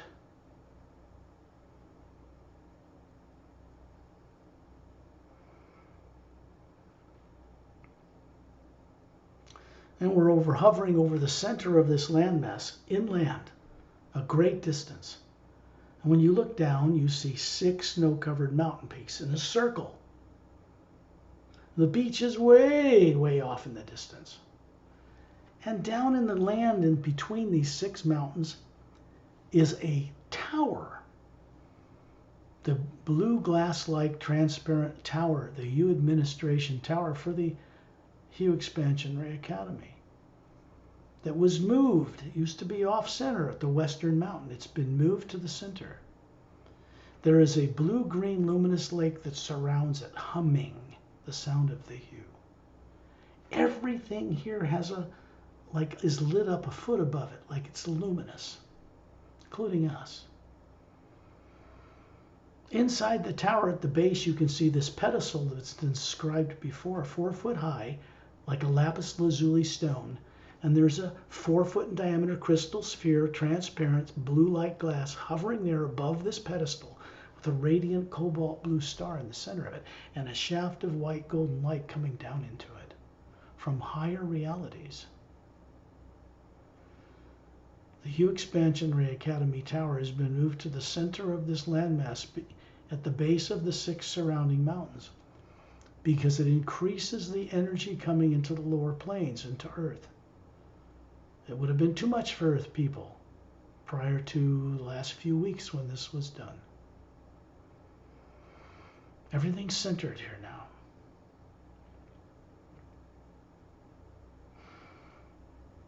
There's a shaft of white golden light, the hue, humming here, that comes down into the top of this tall tower with an oval center about 2/3 of the way up for it. There's a fountain in it too, but there's no statue of Satnam here. And then it goes up to a minaret point. The purpose of our being here is to experience how this facility teaches.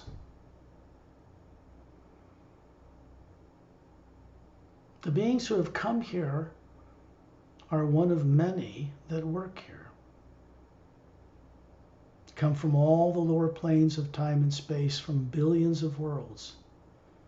A select few actually volunteer to work here.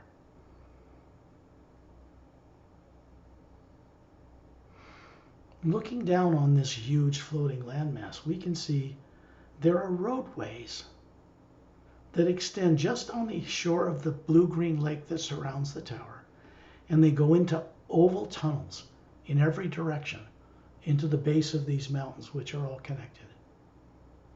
They come out the other side of the mountain and run as true and straight as perfect to the beach, like spokes of a bicycle tire. And down each roadway, like the western roadway, there are turns to the right and turns to the left, and turns to the right and turns to the left. Dozens of teaching facilities on each side in clearings. And this exists all over the entire Hue Expansion Ray Academy. We're going to move down and stand on that roadway just on the edge of the western roadway as it exits the western mountain. The U expansion ray tower used to be here. Now it's in the center. We're going to turn right into a clearing. The clearing is circular. Beautiful gardens, 4-foot high flowering plants, everything luminous here. And there's a huge 4-sided, golden-sided pyramid, much bigger than the one in Egypt, with a quartz top. And there's a shaft of white golden light coming down into it. And at the base, in the center of one face facing us, there's a little blue marble floor with white stones going towards this circular, kind of a circular opening, split in half, made of a blue glass-like luminous light. And it opens into the walls of the side of the pyramid. And out steps a little man, about 5'5". Maybe 4, you can't tell how old he is. He's ancient.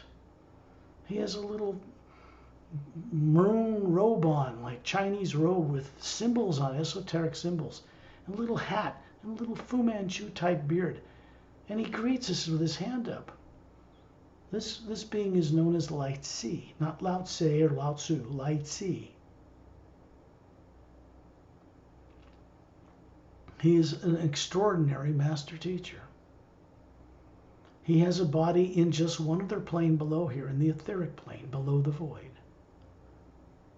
He teaches in a wisdom temple there, mostly to encourage people to have the courage to go over the void and go home, and they don't do it. He's volunteered to be the instructor in this, what is in this pyramid here.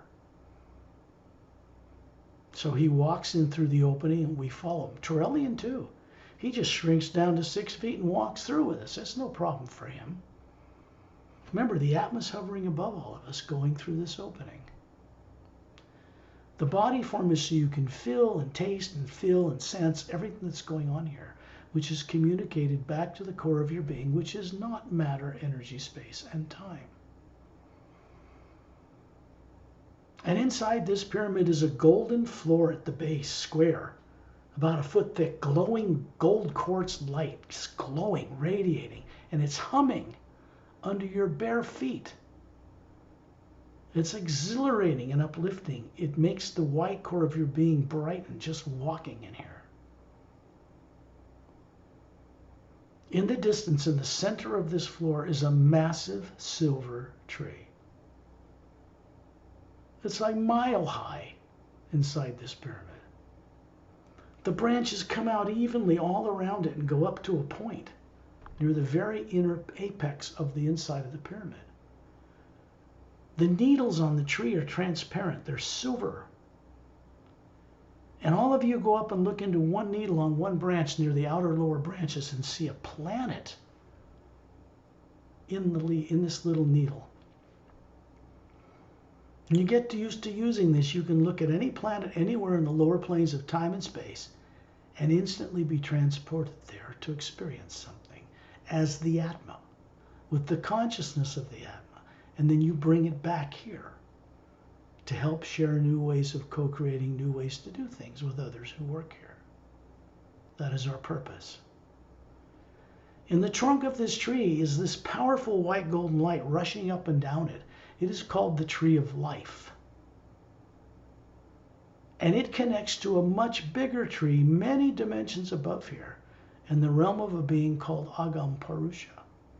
This being, this mighty friend, wields the raw power of creation from the ocean of sound and light and higher, and regulates it down into the lower planes. His presence is in all of us as the omnipresent hue. This being is massive. He's like a silent mentor, but bigger. The first thing I did when I met him, going up through this tree, is befriend him. Because nobody would. They're scared of him. We're going up into that branch of that tree. We find ourselves shooting right up the trunk. And we come out into a realm so brilliant, you have to cover your eyes. It's so bright until you can get used to it.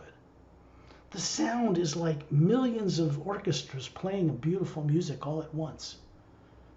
And this being approaches everything around us, this gargoyles and energies moving and all the colors of the rainbow. disappearing and forming new forms, and it would scare the death out of you, except that you're not harmed. There's nobody threatening you here. You can't bring any fear here or negative nature. So we're just calm. And this being approaches us. We are these little atmas hovering above these physical forms. Do yourself a favor in eternity. Ask if he would accept your friendship, because it's very rarely ever done.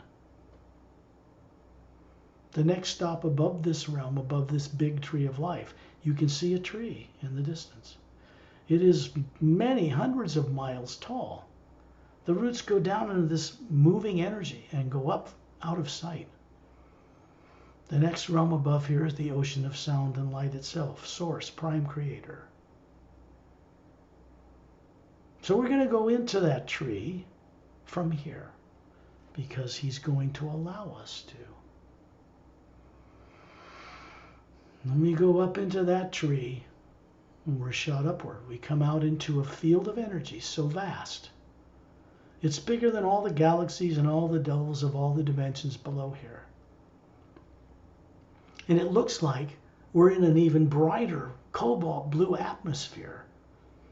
And surrounding the center of this island are beings. It looks like the stars in a galaxy circling around the center. The hum coming from the center cannot be described in human terms.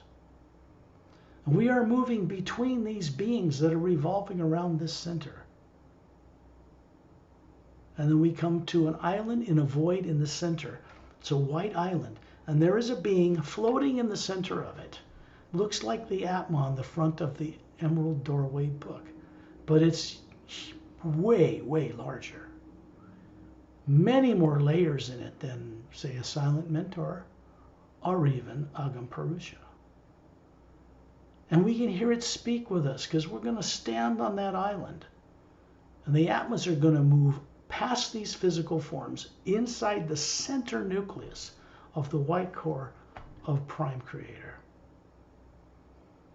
And then it will speak to each one of you. It is not an individual like us. It is a presence of all Atmas connected together that creates a type of a being that welcomes you here.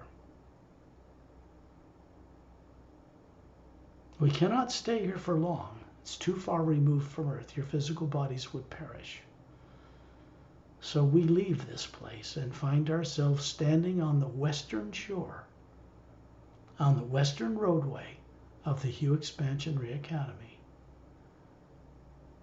Trillian is offshore, floating around in this moving, beautiful blue water-like energy. And we go out and join him in a circle around him, just like we started. There are no ships here around us. They can't be brought here. Just us. And Ramu, and Opelum, and Etta, and Din, Light Sea, each one of you, myself, Pari. Other master teachers, men and women, the men and women beside you are here. They take turns teaching in facilities in this Hue Expansion Academy. There's no negative nature here. You can't bring anything with you of that nature. And then we move down. It's like a drain opening up and going down. And we just move down through it in a blue golden energy. And we find ourselves suddenly hovering in a circle around Trillian near the planet Earth with its polar ice caps and its barren moon and sun. We are in the hue in space. But we've brought with us a much higher form of it. It was not described, but understand that when we moved down that funnel, we went through the physical form you have running on the etheric plane below the void, which is transparent, to the mental plane where all thought is instantaneous in manifesting, to the causal plane where the understanding of cause and effect is mastered, to the astral plane where emotion, all emotion comes from there, from the life you're living there. We're moving this through those forms and down through your physical body. You're hovering above your physical body with this man and woman still beside you. All three of you are Atmas. There's a brighter glow to who you are. It moves through you consistently from the ceiling, for your benefit and then goes out through the earth to 3 pyramids located in the 2 on the bottom of Earth's deepest oceans. They have a fountain of Satnam in them. They do a certain thing. They're devices. And 1 in the Himalayas in a mountain in a hollowed out interior. It connects to those and then goes out through the planet, out into space, and connects to pyramids that have been placed between stars in our galaxy. Then it goes to the central core of the galaxy and up the white luminous axis, which is not a black hole. That's only human eyes that can't see it. And it goes back to the source where we just were. It never stops moving. It moves through us for our benefit and on its way through us for the benefit of others. When you know this, open your eyes.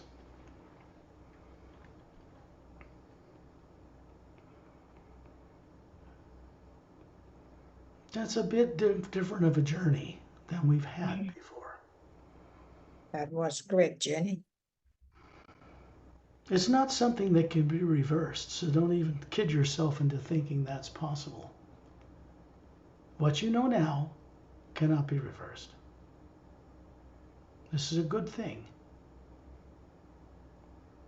You still have to live on Earth and carry the bucket of water up the hill or get it from the well, go to the store and go to restaurants and all that stuff. But when you're in a restaurant the next time, reflect a little bit on this journey and look around you. And have kindness towards the fellow beings on earth that know nothing. Because it will flow through you for their benefit. You do not have to determine what it will do with them. It knows what to do with them and when. Just let it pass through you. Co-create with it. This will be to your great benefit. Any questions now that we're back? It's a very intimate group. There's only a few of us, so now's the time. Go right ahead, Kwan. You got to turn your mic on. Thank you. Okay, thank you very much, Scott and Pari. Actually, before asking the question, I do have 2 questions here. But before asking the question, I would like to express my gratitude to you and to Pari for this work, because I know that it's not for your effortless help to us on the planet Earth. I know that it's not easy and it has been very fatigued and tiring a lot. But yeah, And very good. And very good also. yes, and for this journey, I feel great to know that we are one of the boots on the ground to help the planet Earth, and very impressive to hear that we, for this disclosure, we will help bring heaven to the planet Well, I wouldn't call it heaven. population. Let's just call it. Let's just say we'll bring normal to the planet. Okay. Because what you would call heaven and beings on other worlds, even out in our galaxy, you don't know about yet. To them, that's just normal. Understand this. If a man and a woman got in a spaceship, got out of a spaceship and landed in your backyard right now, you would probably run in terror. You might not now, because you have some control over the primary influence, primary implant, which would make your body turn and run in terror. And you'd want to go meet them. But you have to understand that these fears, these subconscious things, have to first be neutralized before you can meet with beings like this. Because your nature would not be to put them on a pedestal. It would be to respect them as they already respect you. This may or may not be difficult for you to understand yet or accept. But I can tell you, in the next few days and weeks, you're going to notice some changes. Because your awareness is not the same as it was. This is good. And this is permanent. It only goes one way now, onward and upward. Anybody else have any other questions of any kind? Yes. First of all, okay, I would like to a big thanks send to you and Kun Pari and all the master being and all being. And what was touching, I was touching a lot today is at one point you talk about that I have to decide about the revenge that before we Yes. travel, make our journey, start our journey, I should leave that behind.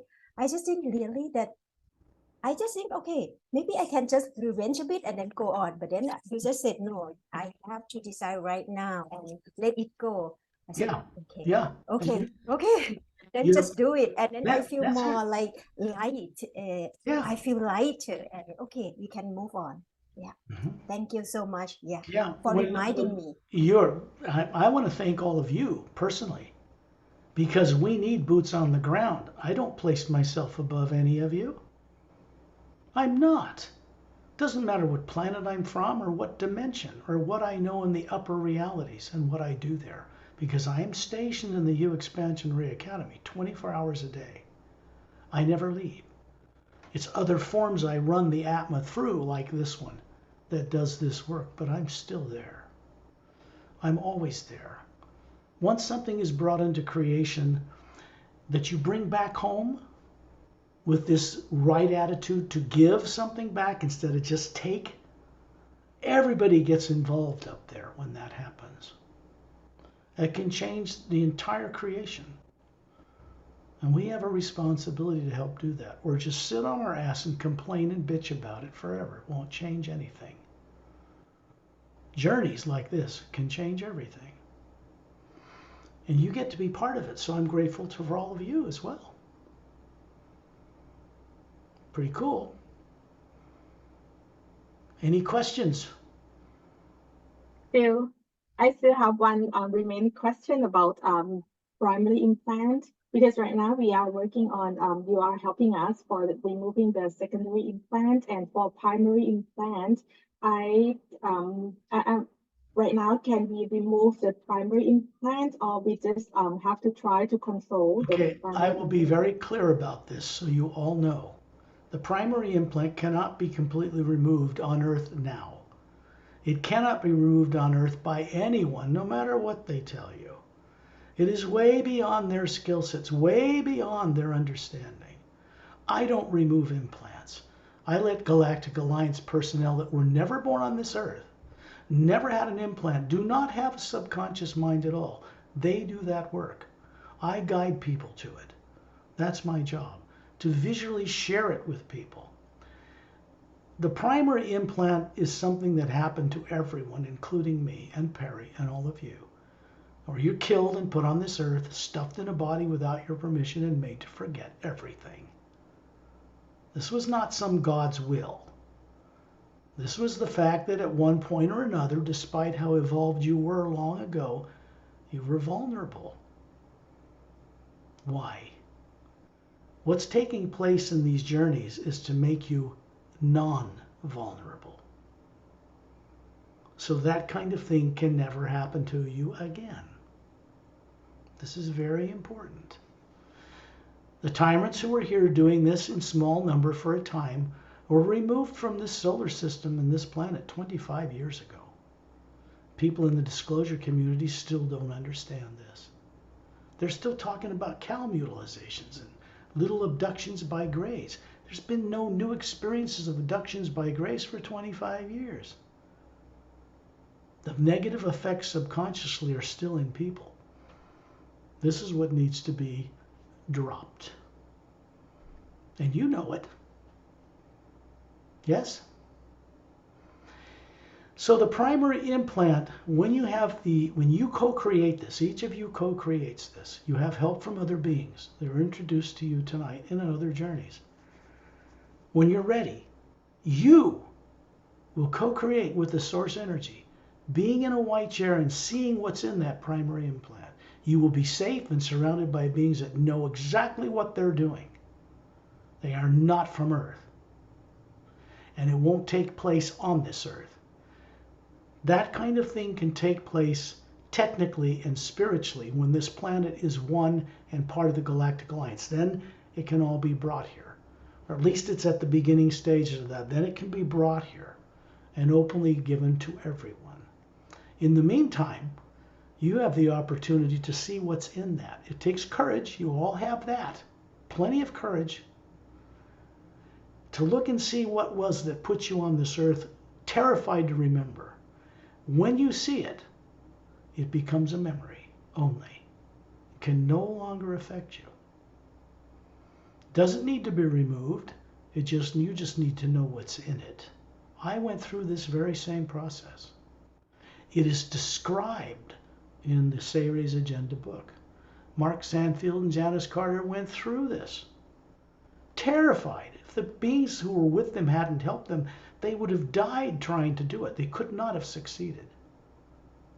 That's because we need the help of the greater God out in the universe to get through this infantile stage that humans on Earth are in order to survive this transition. It must come from outside this Earth. People on Earth in mass are not awake enough to stop from destroying themselves on their own. Fortunately, we are not alone. We never were. As more people become aware of this, this planet will improve in ways you can't imagine. Does that answer that question? Perfect. Thank you very much. You will create the looking at, and I will maybe be able to help some of you go look in the primary implant. Pari and I will talk about that. Because we're trying things that have never been done before. The only reason that I backed away from doing hundreds and hundreds of these one-on-one secondary implant journeys is because it became too taxing. It's not possible for one being to spend an hour and a half with each individual times 10,000 times 10 million. It's not possible. The group journeys are the only way we can reach many more people and they all get the same benefit. I don't know what form a group-guided secondary implant removal journey will take yet. Because understand, I will not be able to take a person into 3 past lives that were wondrous and reveal them to them and have beings get rid of that implant, that negative secondary implant stuff, which is what they are now. There's a few people that are fortunate enough to go on them now, and because we're backing away from them. Otherwise, we can't embrace more people. It's just not possible to reach very many people one-on-one. There's not enough time in a lifetime, 10 lifetimes to do that. So, what you need to know is that a man and a woman, not from Earth, very, very masterful, are assigned to each person. It's taken a long time to get billions of beings from other worlds together, if you can imagine this, to work with each person one-on-one. They got to guide you every night until you're ready. How else do you expect to do it? Jump from not knowing any of it right into the ocean of sound and light out of nowhere? You wouldn't have any comprehension of it. You wouldn't be able to bring back the awareness of it to Earth. You can now because your IQ, your intelligence is much higher than it was. The fact that you can comprehend what I'm sharing with you is perfect example of this. Because your fellow beings around you couldn't comprehend this to save their lives. Don't make any mistake about it. They can't. I do not remove the implants. People that claim they do on Earth are making a serious mistake in judgment because they have subconscious minds. This has to be done by beings who are qualified to do it. Not in Earth's atmosphere. Not at this time. Do you all understand this? It's important. It's important because the training, the kind of initiations, if you will, the kind of things that have to happen in an individual's life, such as mine, over the course of this entire lifetime. If I tried to tell you what I went through and survived, you wouldn't believe it. And you wouldn't have survived it. It took something extraordinary, and I had lots of help to recover what was done to me first. I had no one to help me. Nobody on Earth guiding me. I was alone most of this life. If you can respect that, you will understand more about how to respect life out in the universe. They are respectable. And they respect you. Isn't that good enough? For now? They respect each one of you already. Respecting yourself, that's another issue. You got to drop the baggage of revenge and hatred and anger, and then it just falls into place. Okay? Any other questions at all? Poom, how Let about me anybody? Go, Pari, go ahead. I just want to say we are always welcome more boots on the ground. So the next group journey in English will be on the third Sunday, 3rd in Thailand time.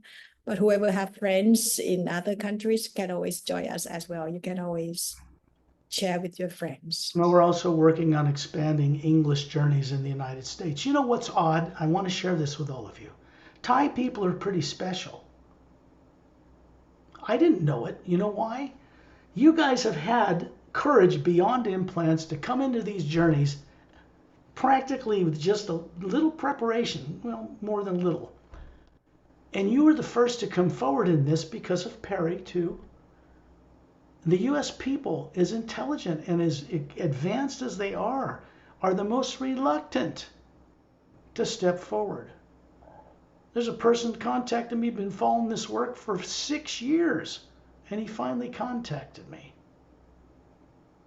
It just starts where it starts and moves around the world. We want to get this book done in Thai, the Savior's Agenda. We're working on it right now. It's very difficult. It's a challenge. We want to get it in Japanese. Japanese will go nuts over this work, because screenplays for motion pictures have already been written for these books, all 4 of them. So there is a plan afoot to move this forward. It cannot be done by me alone, that's for sure. And many more people, as they awaken, will come out of the woodwork to contribute to their own recovery through this work, which is what really happens. You're really contributing to your own recovery. I think that's pretty cool. I think so. You have the freedom to choose.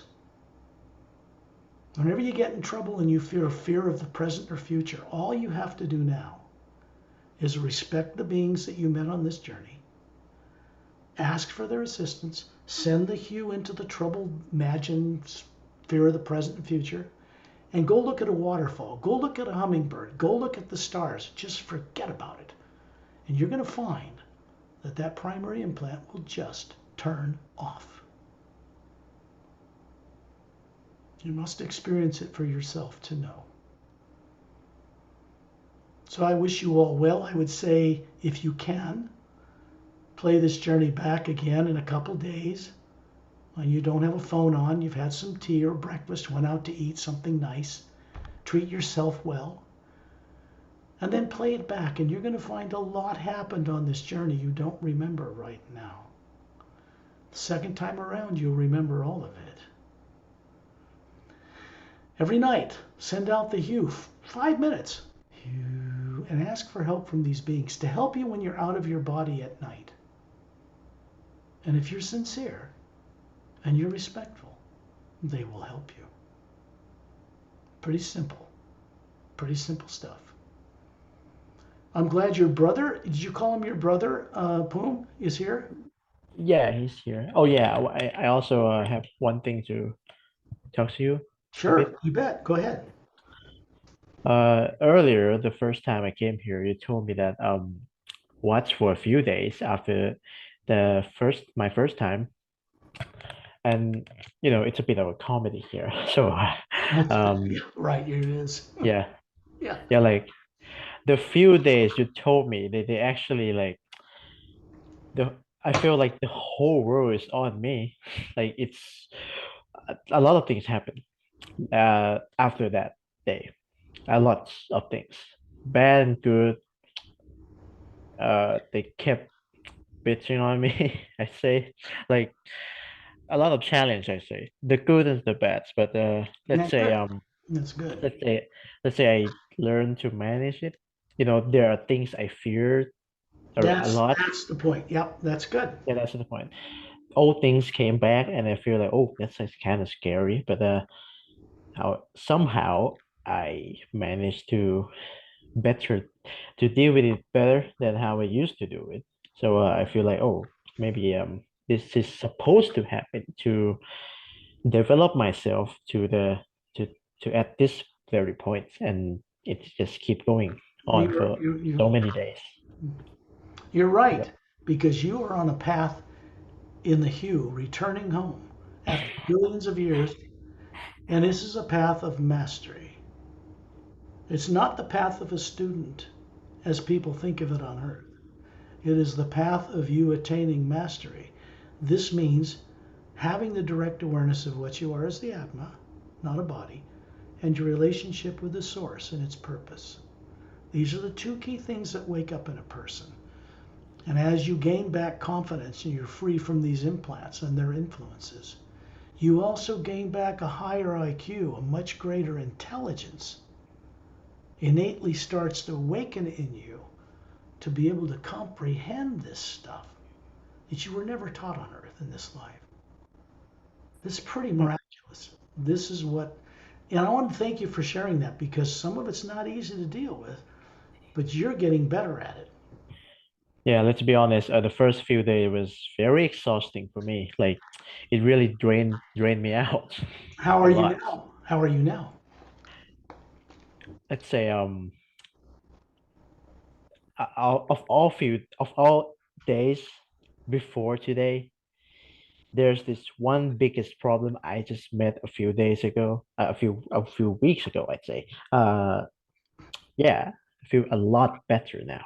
But there are even, but there's still more challenges coming on. But I it's all on suggest me. It's may I all, suggest something? yes. Okay, when these come up, instead of dwelling in them to solve them, go into the hue, breathe deeply. I did. Yeah. Okay, and then let go of the solution. As you're finding it will solve itself. It might be challenging for you with a primary implant still affecting you. But if it turns on, which makes you afraid of the present and future, which is the challenge, you can turn it off now just by putting your attention on something else. You're going to find it works, but it takes discipline to do it. Right. That'll help me. I mean, I try to do that, so it keeps getting better, I'd say.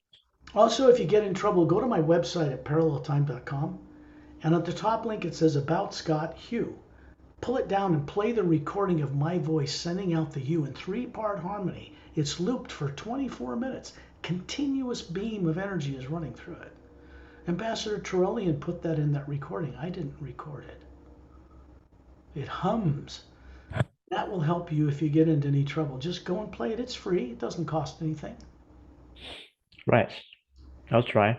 Didn't try that before. Well, it won't hurt to try it. Yeah. You all know parallel time is PAR. In fact, I can put it in a little chat thing here, probably. It's like this. You also can click on the link under the videos because you always show that. Yeah, but it's just that. Okay. And to everyone. I guess that's how you do it, huh? Okay. Yeah. Okay. And then, if any of you know how to go to my YouTube channel, you should go there, because this recording will be live there. And you can watch it all the way through a second time. It'll be on Pari's YouTube channel too. There's no charge for a cost for it. And you're going to be sent this too by Pari to download to your own computer. That's cool too. Okay. All right. At the paralleltime.com website, when you go there, up in the right is now a link that says Lemriel's YouTube channel. Right above the one where you can change the languages, and it goes right to the YouTube channel. You just click that on and you're right there. You don't even have to find it. And then you'll see this up there because I'll upload it tonight. Okay? Then I'm going to bring this journey to a close.